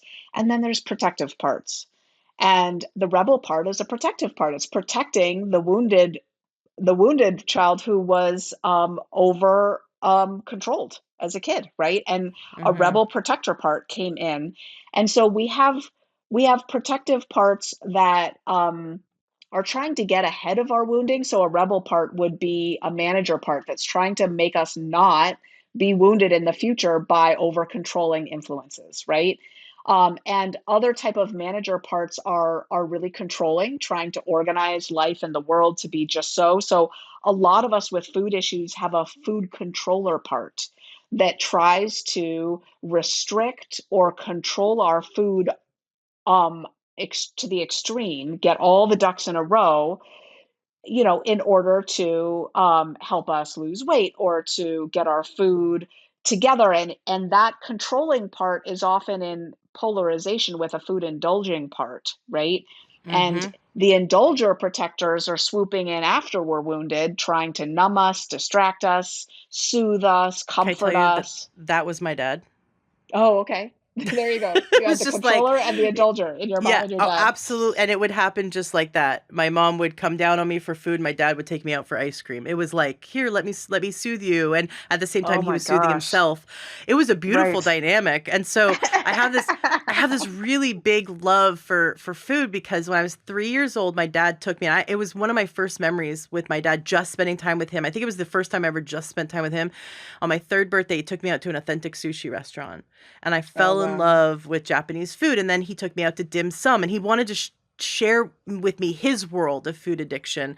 And so he Yeah. brought me to these really unique restaurants, and I completely, like, I fell in love with the food, and at the same time I was feeling love from my dad, because that Yeah. was where we connected, and we also had our little dopamine hits at the same time. So we're like using, right? Like we're like shooting up heroin Totally. together, right? So we're using Totally. together. And so these foods, especially really greasy foods and, typically Asian foods he gravitated towards. So and chicken and Yeah. greasy chicken for me, I realized it was actually on the show. It was an episode with a woman who kind of decodes food addiction, much different from you. She doesn't talk about bright lines or anything like that, but she did talk about understanding sort of our stories and our family stories around food. And I realized that I had at the time I wasn't whole food plant-based, I was still very addicted to chicken, eating it every day, and that wasn't helping with my weight. It's really funny about chicken. They say eat chicken breast for weight loss, but at the same time they also tell bodybuilders to eat chicken breast to gain weight. So I'm like, oh, well, that is contradictory, right? Like, which one is it? But for me, if I eat chicken, I just start gaining weight like crazy. It's really weird. But I was addicted to it and I didn't understand why. And she asked that question, and all of a sudden I was like, snap back to every happy Mm. memory with my dad and even a few with my mom. And there was always chicken in my mouth and in my hands, or, chicken wings or something. And it was like, oh, I So associate, because both interesting. my parents Yeah. died in my 20s and I miss Oh, them both. I was the only wow. child. I love my parents, right? And I sympathize now with their pain, right? With their, because I can look back and Yeah. see, I can look, especially as a parent now, I can look back and see like their sort of flawed behaviors were really their cries for help and their pain. And they were beautiful, complex, and incredibly intelligent, incredibly successful. They both independently built, they all both had their own businesses, and they separate from each other.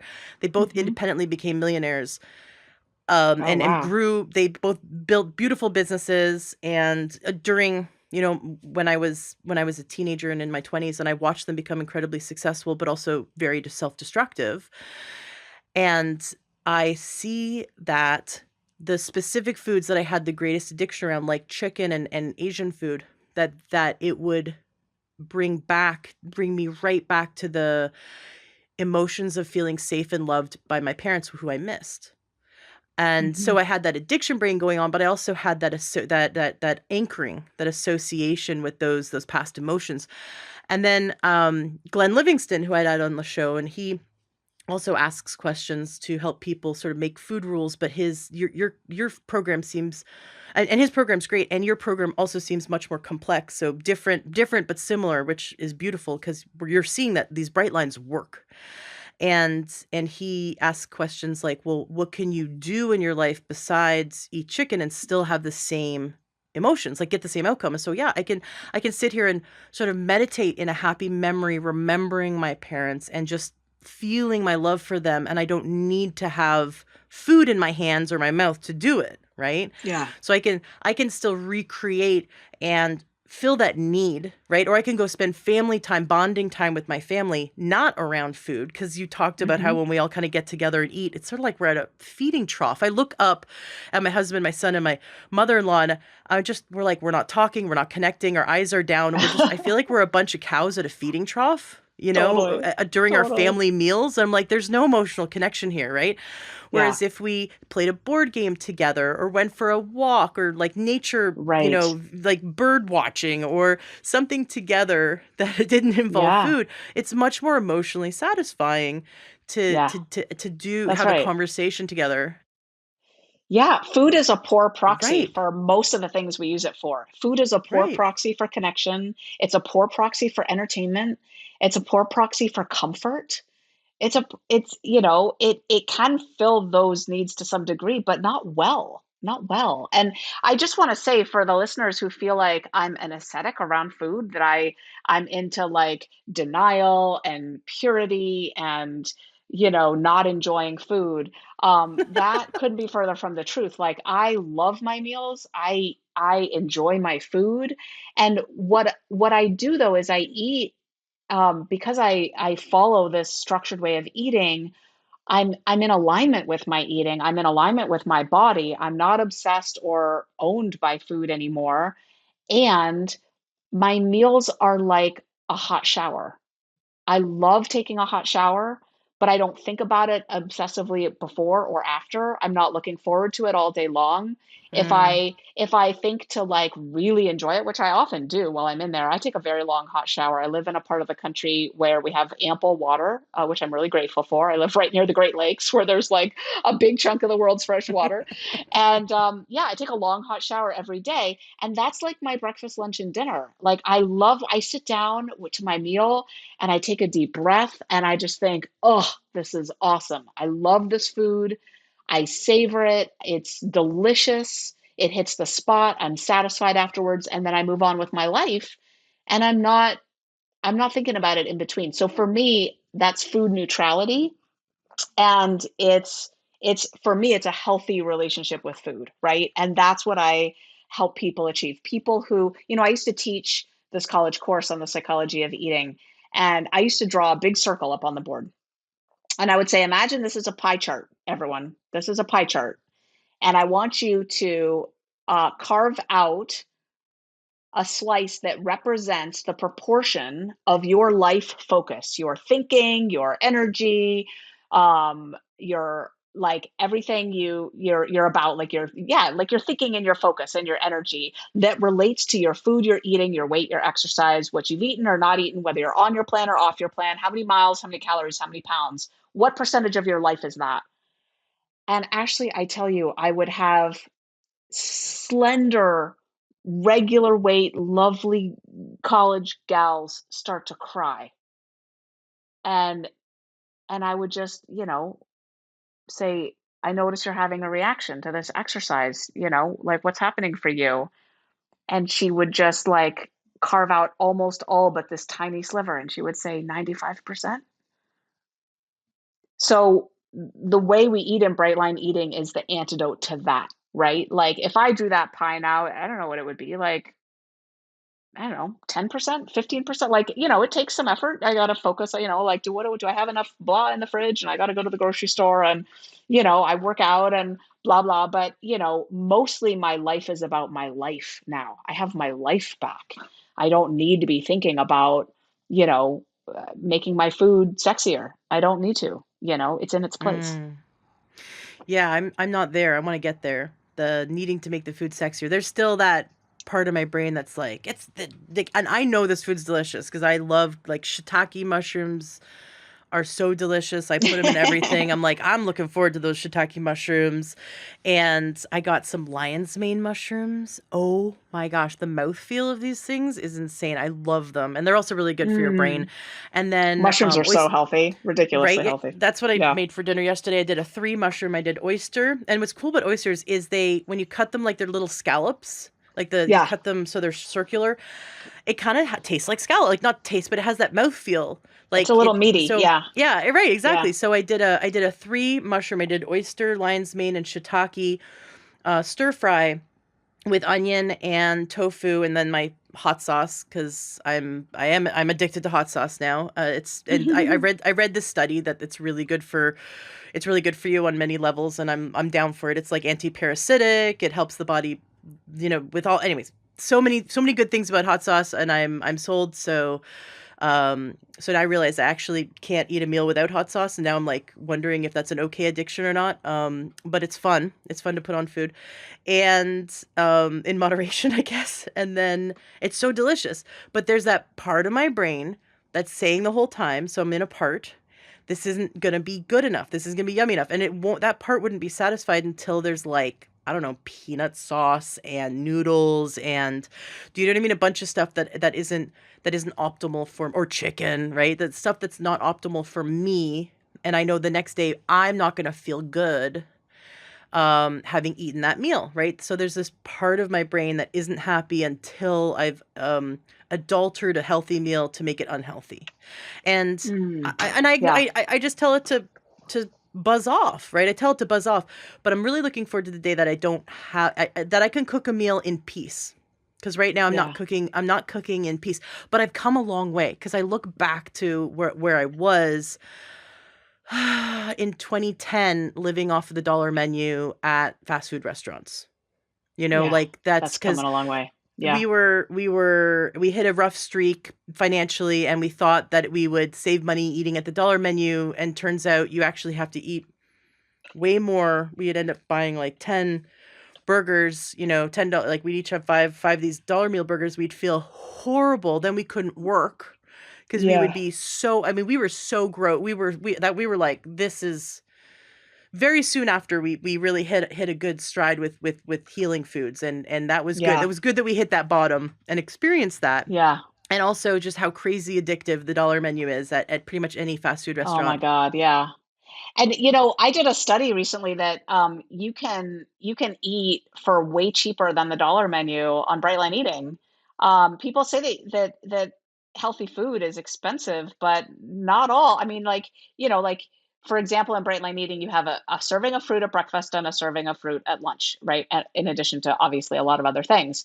But for a serving of fruit, you can have a pint of organic raspberries out of season for $7, or you can have a banana, for 12 cents or whatever, Right. right? So, and so if beans and rice and bananas and cabbage, oh my God, cabbage can be so good. You get the whole cabbage and you slice it up and you cook it in some vinegar with some salt and pepper, and it cooks down. And, this like really cheap cabbage can yield like a whole week's worth of vegetables practically. Like there's so many ways to eat inexpensively. Like the dollar Hmm. menu is not, It's no not one who's cheap striving to anymore. save. Nope. No, it's not the No, way to it's go. it's not. But like back then, the person I was back then, highly addicted to processed foods, could not say no to sugar. It was a daily thing. My blood sugar was out of balance. I was incredibly sick. I was Yeah. incredibly sick through my late, it kind of ramped up. So my late 20s and early 30s, I had polycystic ovarian syndrome. I was told by an I had endocrinologist I'd that. never have kids. Yeah, and the thing is, Totally. every MD I've ever been to said you can't cure that. I'm like, Watch me," Yeah. and I I did. cured it. And my Yeah. my last my last Good few for you. blood tests I've had showed everything's normal, and I had really bad polycystic ovarian syndrome. And I'd had like 3 cycles a year, infertility. I was told I'd never have kids, and I conceived naturally twice. And we have our son, and so I also had out of control diabetes, type 2 diabetes, and I Oh, had wow. pica or cribbing. So my body was completely void of minerals. And then I got on this healing journey. I got on these really fantastic supplements that filled those gaps. I started eating healthy. I cut out processed foods, and I just watched as things transformed. Just the first month of all I did was shop the perimeter of the grocery store and eat organic. I wasn't even avoiding things I'm allergic to, like dairy. And I was eating meat, I was eating dairy, but I was only shopping the perimeter grocery store. So I wouldn't buy anything in a package. And then Yeah. like in a cereal box, right? Like none of that. And I chose organic. And that first month, my chronic infections that I was on monthly antibiotics for went away. And that was in 2008. And that was my first big health wake up. That was like, oh, I can solve something with food. Oh, it's interesting because I'm Yeah. all the doctors I've gone to say I have to be on all these drugs for the rest of my life. But look, I can make a health change. One change. Well, two. I chose organic and shopped the perimeter of the grocery store. Still wasn't eating healthy. I was frying up big steaks and stuff like that. But it was like steak and vegetables as opposed to a bunch of packaged foods, and Yeah. choosing Way organic. better. And so just like getting the pesticides out of my life. Boom, all my infections went away. And then, like I said, one thing led to another, and in 2011, that's when I found my nature path and the supplements and the diet and everything within three. Oh, I also had chronic adrenal fatigue so bad that in the morning I couldn't process human language. It took me about Ugh. an hour to 2 hours before my husband could speak to me. I couldn't even understand what people were saying. It was really weird. My cortisol Wow. levels were incredibly like bottomed out, but it was food, and then, like I said, supplements just to fill in the gaps, but it was food changes. Everything melted away. And MDs told me I would have these problems for the rest of my life. And of course, in addition to all these health problems, then I would had food addiction, but I didn't even know because I was self-soothing because I was in so much pain from out of control diabetes, from polycystic Yeah. ovarian syndrome, from chronic infections, from chronic inflammation. I was in so much pain that food was just what I could use to soothe. And thank God I don't like alcohol because I would have become an alcoholic just to numb the pain. So I Mm. understand people out there because 70% of the adult population is on at least one prescription medication they don't need to be on. Like, Yeah. and so we've got at least 70% of the population feeling so sick in their body, they're turning to food, processed food, to self-soothe.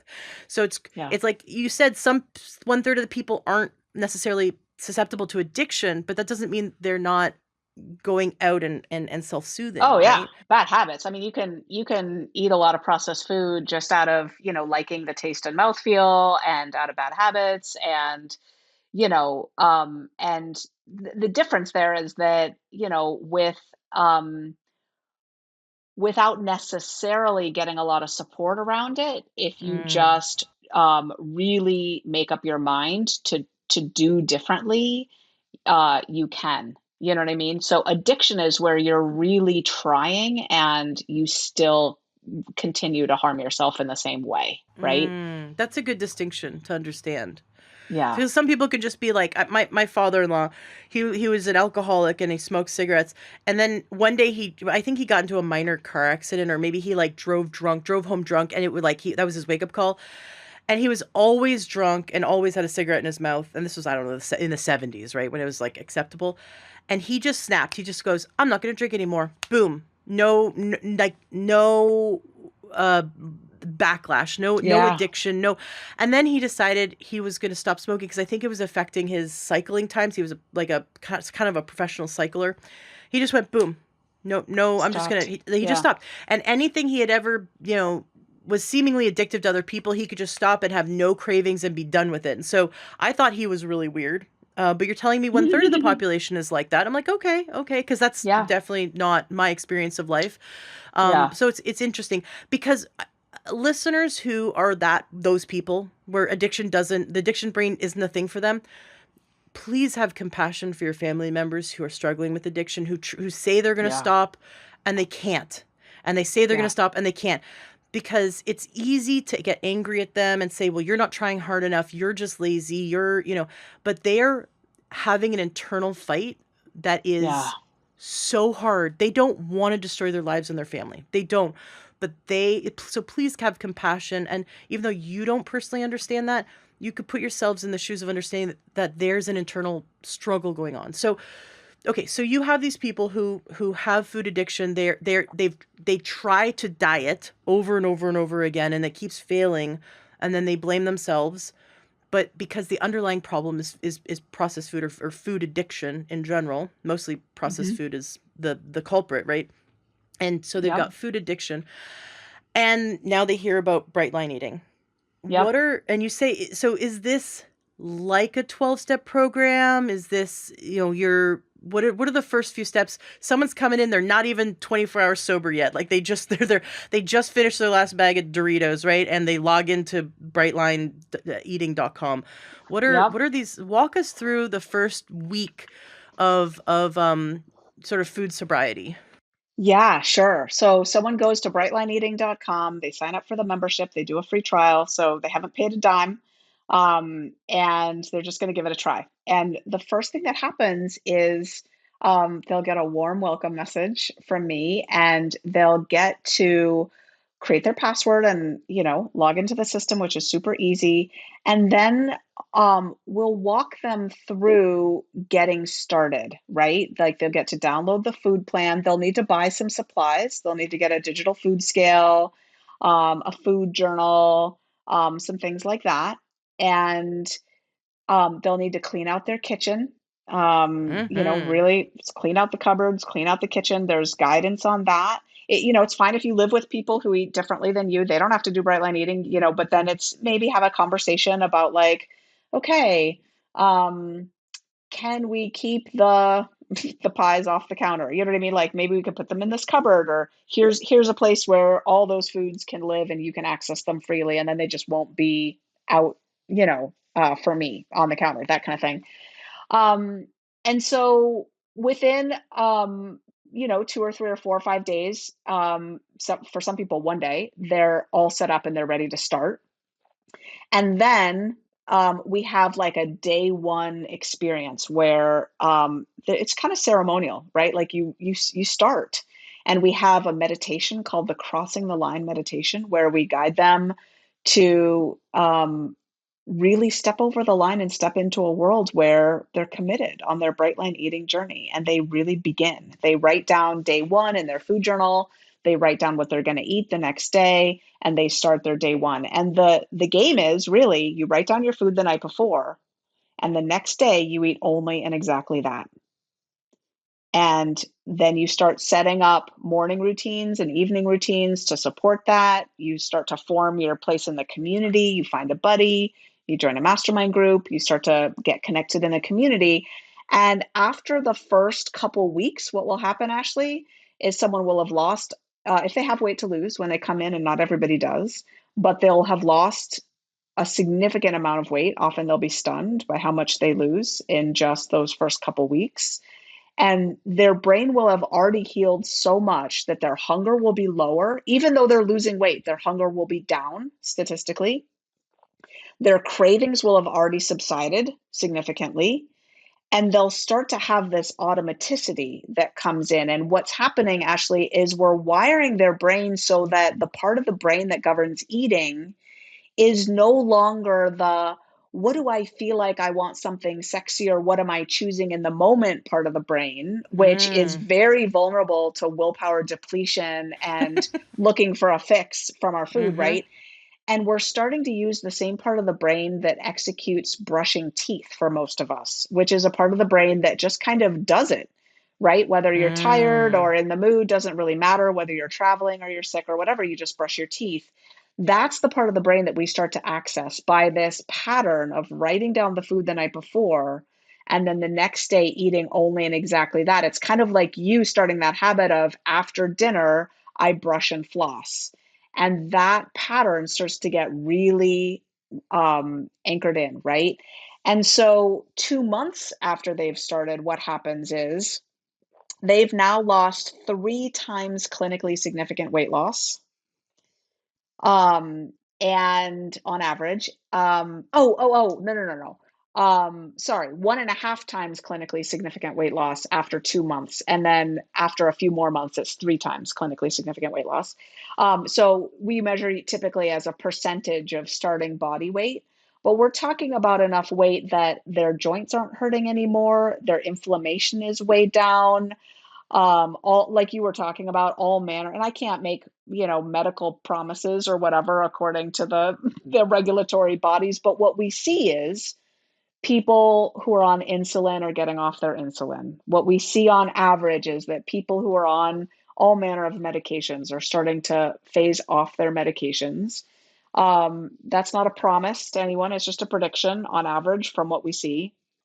um, and cravings go down after the first 2 months to levels of little to no cravings anymore ever. And hunger goes down to little or no hunger ever.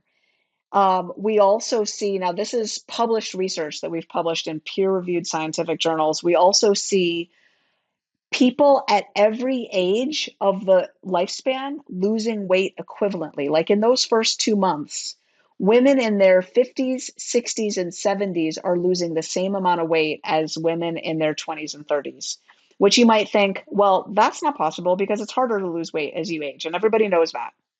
Well, the reason it's harder to lose weight as you age is that estrogen, which goes down in both men and women in the 50s and 60s, it plummets in both men and women. But because women had more estrogen to begin with, the difference is more striking for a woman's body.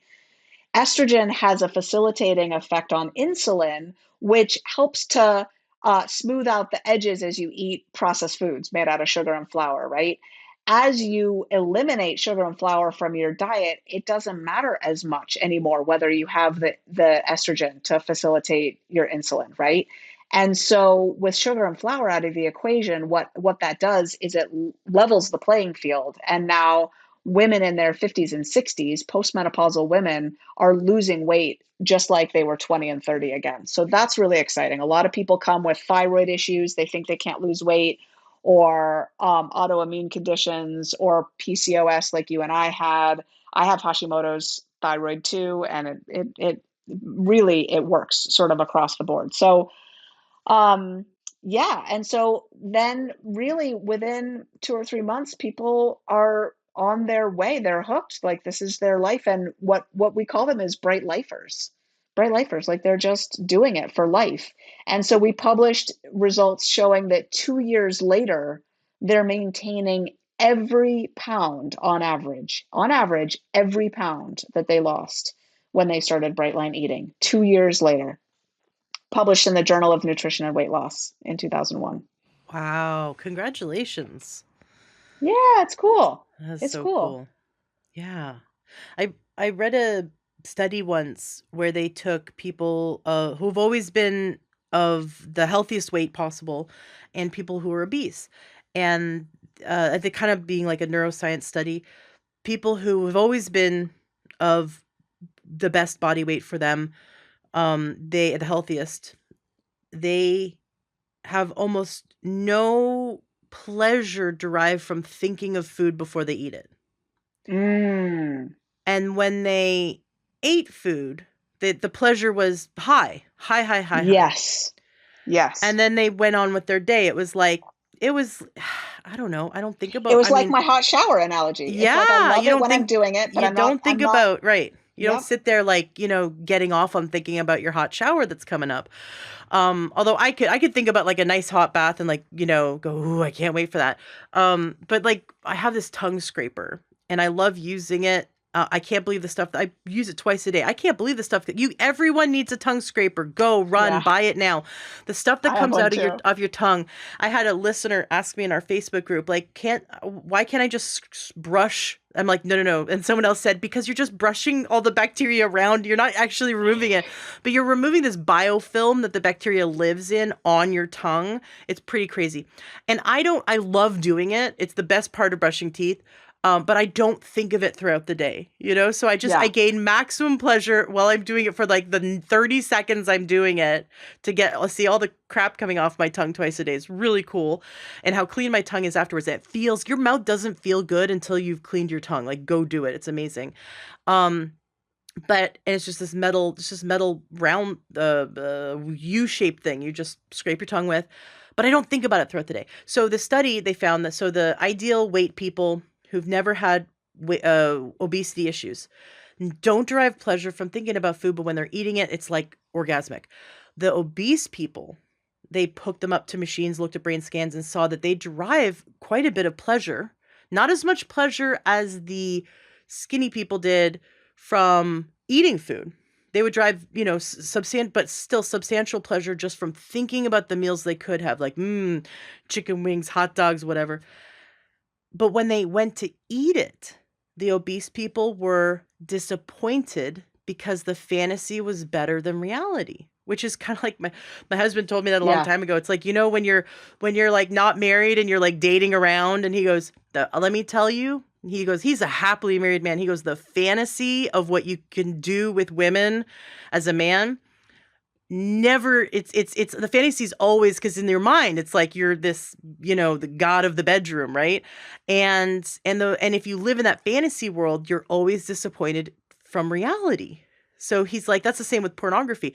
If you avoid pornography and you avoid this fantasy world, then the actual real thing's amazing, right? And when you actually get to go do it in the bedroom with your spouse, it's amazing. And so he talks about that. But when that hit me, because I realized I didn't. I first of all, I thought everyone thought about food throughout the day. Like I thought that was normal.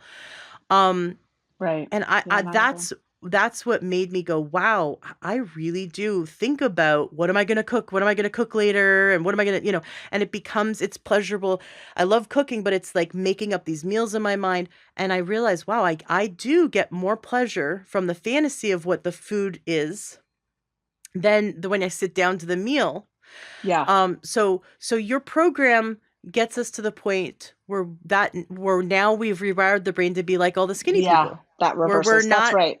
That's we right. have the preset of what we're eating that day, Hmm. and then we don't fantasize about it, and then we start to derive more pleasure when we're sitting down to eat. So That's right. it's as if you're getting people to rewire the brain to become the skinny people. Have you ever heard of, they take the mice who are always skinny, and they take obese mice, and then they give the fecal transplant of the skinny mice Yeah. to the Isn't that obese mice, crazy?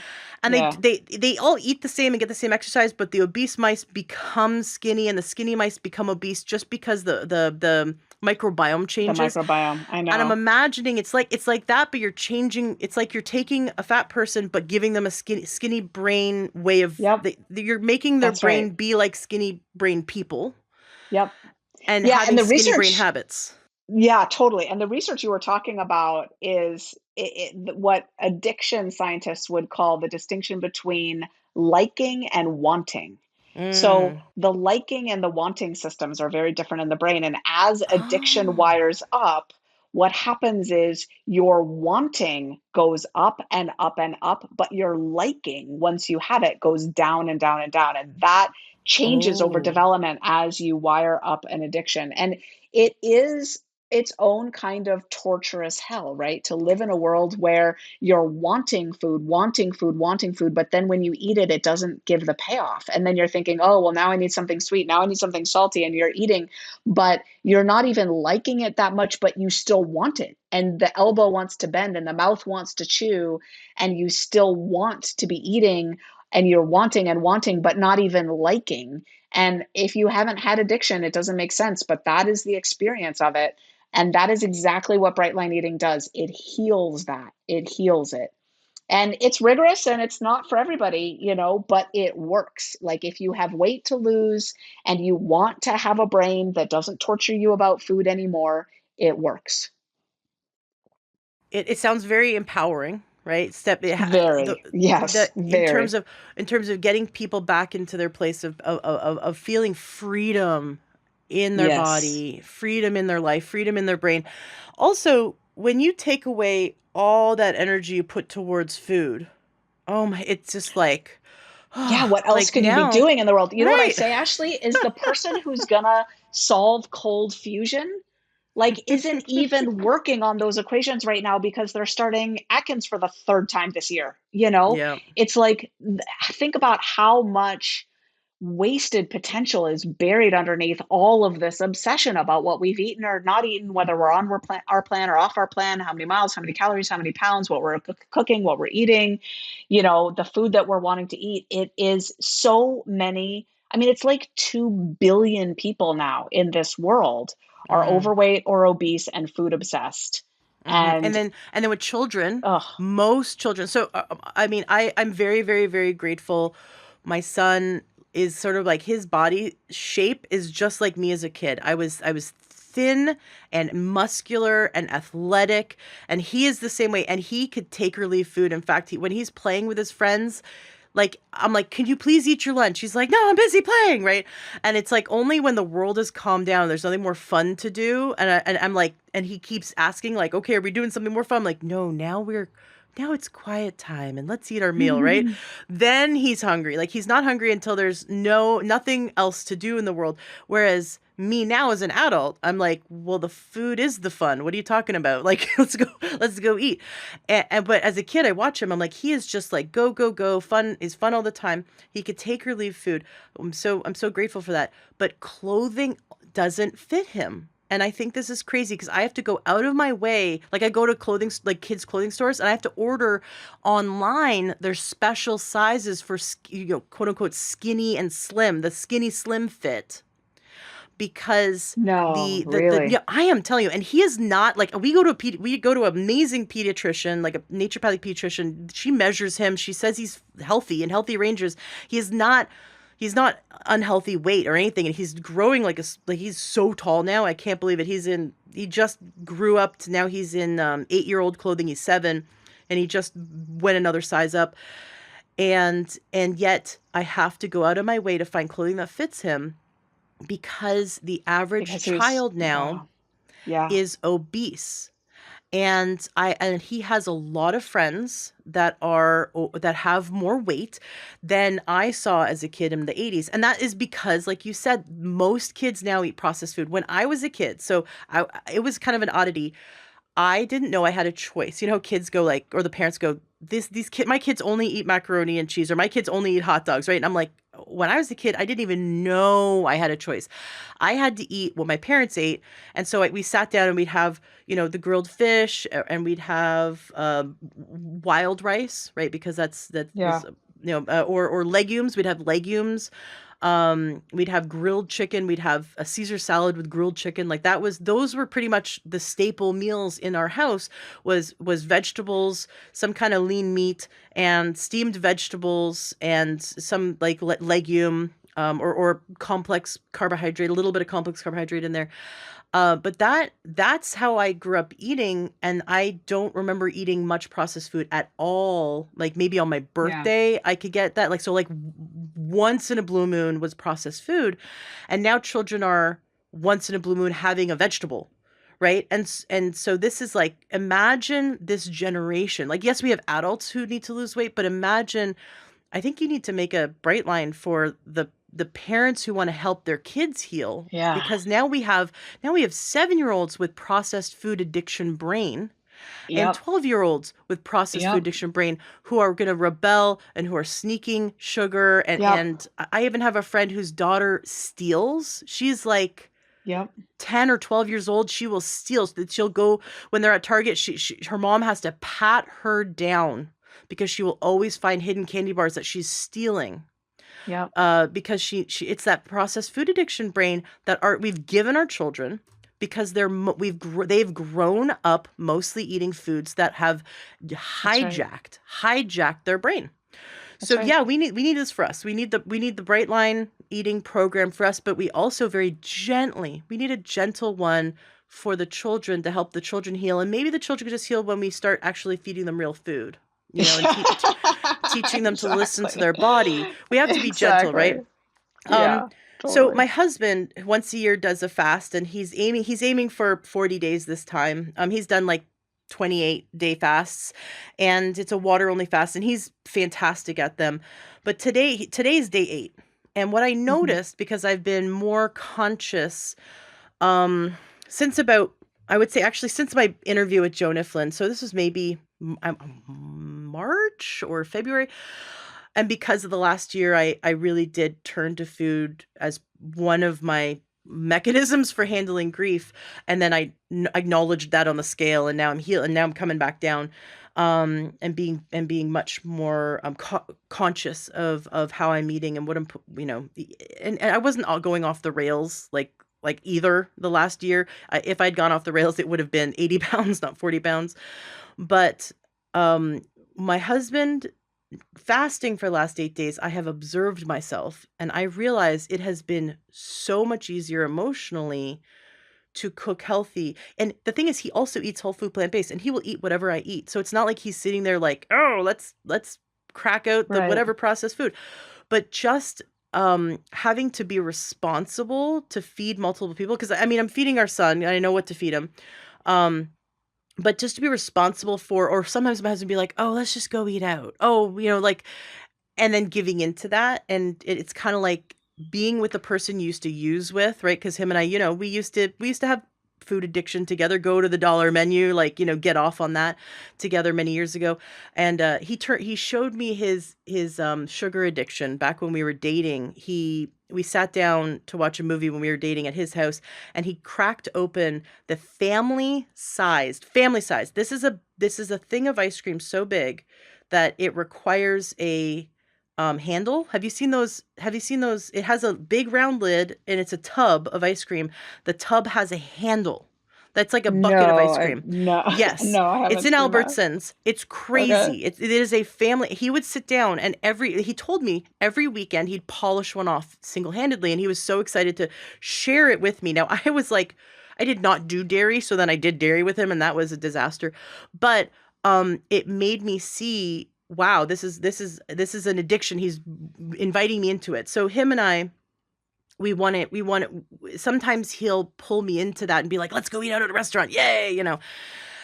And it's easy to give in. Like if he had said, let's go get a pack of cigarettes, or let's go do this addictive party together, right? When you've got an accomplice, right? So now that he's not eating for over a week, I haven't had an accomplice, and it's just been me, and it's been so much easier. And I just want to talk about this, that how does your program help people who have a spouse or have kids that they have to cook food for that isn't on program? How do they heal Yeah. their addiction and have to be surrounded by the substances that they're craving? Because you said there's a point of willpower that your program helps to remove by planning what you're going to cook the next day. But now let's say you've got the spouse who wants the bad food, and you have to cook that Yeah. for them also. How does your program handle that? Yeah. Well, I won't lie, sometimes that can be hard. What I have found is that if you're cooking for a family, typically you can prepare what you're going to eat, which in the initial weight loss phase for dinner, for example, is going to be some sort of protein, some sort of vegetable, some sort of salad, some sort of fat, right? On that. And you can prepare that and then also add, for example, a big pot of pasta and some bread and butter for the family, right? And they can eat that, and you're having the protein vegetable salad that you've also made, right? So you don't need to cook a whole separate meal. Typically, you can just add typically a big pot of starch of some kind for the family to add to that. So that's typically what I recommend. And this isn't 1950 anymore. Other people can also cook for themselves as well. But yeah, that's the way I always did it, is have done it. And I have 3 kids and a husband who none of them, eat the bright line eating way. And so these days we do some sort of mix because my kids are older and my husband can cook. And so we do some sort of mix of I'll cook, or, or everyone will fend for themselves, or we'll go out to dinner, or, if I'm cooking, I'll cook what I'm going to eat and I'll add, like I said, another component or two for other folks. In your program, when you're planning for the next day, can you plan for eating out? And would you look at the restaurants, choose a restaurant? Like, let's say your family's going out because they're getting together with friends or other family members. Would you choose the restaurant, look at the menu, and already choose what you're going to order and how you're going to order it to be on program? Yeah, so you can pretty much eat out in any restaurant and do bright line eating. And you're still looking for the same categories of food. I don't always choose in advance what I'm going to eat because sometimes you arrive and the menu's changed or whatever. And so I would just commit a bright meal out. But I'd be Okay. in the restaurant, I'd be looking for the same sort of protein, vegetable, salad kind of thing. Yeah. Or, if it's a Thai restaurant, I'm ordering vegetables and tofu or whatever. Right. Well, with Thai restaurants, I love that if you don't see anything you like, you can order the side menu always has steamed vegetables and brown rice. And I've There you done that where go. I've said, "Can I please have a big thing of steamed vegetables, a big thing of brown rice, and then bring me soy sauce or something. Yep. And Perfect. sometimes even they'll steam tofu, which I mean, steamed tofu to me is delicious, but Me too. I'm one of Dipped those in soy people. sauce. Yep, Yeah. me too. Right? Yum. I'm just like Bragg's liquid aminos, and I'm all good. Okay, we've been teasing the listener the whole time because we've been saying we would talk about the statistics. I want to talk about the statistics. Let's wrap this up by really talking about your studies, because you even said that your hunger goes down statistically, and you emphasize the word statistically. So meaning you are tracking people's results, and you have some maybe more. Do you have any more data or more studies to share with us about your program? And also that people have lasting weight loss, because that's, like I said earlier, anyone can do any diet, but it's, That's right. how do we have lasting success to being as healthy as possible? This isn't about weight loss. This is being as healthy as possible and feeling mentally and emotionally healthy along with physical healthy. Yeah, sure. So the study, I've mentioned the studies before, but I've got one additional one to mention, but I can give you the numbers. So, by 2 months after doing Bright Line Eating, not only have people lost weight, but I just want to emphasize, like, when most people lose weight in most ways, their hunger and their cravings go up, because that's what happens when you deprive the brain and the body of enough food to survive, right? Is the brain compensates by making you hungrier and crave more, but not when you do it the bright line eating way. And the difference is you're not eating processed foods, you're not eating sugar and flour, and you're eating enough whole foods and vegetables to create enough bulk, and you're weighing it so people don't eat enough vegetables typically unless they weigh it, right? So the amounts and the fact that you're using a digital food scale to make sure you're eating enough. It's not about restricting quantities, it's about making sure you're eating enough. It dupes the brain into feeling like you're getting ample food. So you're losing weight, but by 2 months in, your hunger ratings on average are down to 1.5 out of 5. Like that's average, like Mm. little to no hunger anymore ever. And craving levels are below that, below 1.5 out of 5. So hunger and cravings go down. I mentioned that people at every age are losing weight equivalently, which is just a miracle and a blessing. If you're, over 50, you're just like, yay. And so that after 2 months, people on average are losing 13 to 17 pounds after the first 2 months. And like 3 months after that, that's doubled. And those weight loss results are maintained years later. Like literally 2 years later, on average, 0 pounds regained. And we have people in our Bright Line Eating's been around now for about 7 years. Our first program rolled out a little over 7 years ago, and we have people maintaining their weight loss all that time. And then the study that I didn't mention actually has to do with a study we did after COVID hit, where we looked at the well-being metrics of someone, like psychosocial metrics, things like energy, perceived social support, which means like, are you feeling lonely in the world, or are you feeling deeply supported and connected? Like if you had an emergency, do you have people who would come over to your house to help? Do you feel like Yeah. you have enough support in life? We looked at and depression, days of bad mental health versus good mental health, levels of depression. We looked at these metrics, and what we find is that after 2 months of doing bright line eating, people are have more energy, less depression, fewer days of bad mental health, and their feeling of feeling loved and connected and supported in the world has gone way up. But then Ooh. we looked at that during COVID. I'm talking about the heat of when COVID was like first rocking the world. We're talking, April, May, June of Mm-hmm. 2020. And we looked at those months versus before COVID hit and versus after COVID had been around for a while. And what we found was that those effects were actually heightened during the worst catastrophe. So, in other words, people experienced a lifting of their depression, but even to a greater degree. during the worst of COVID. People experienced more energy, but to a greater degree.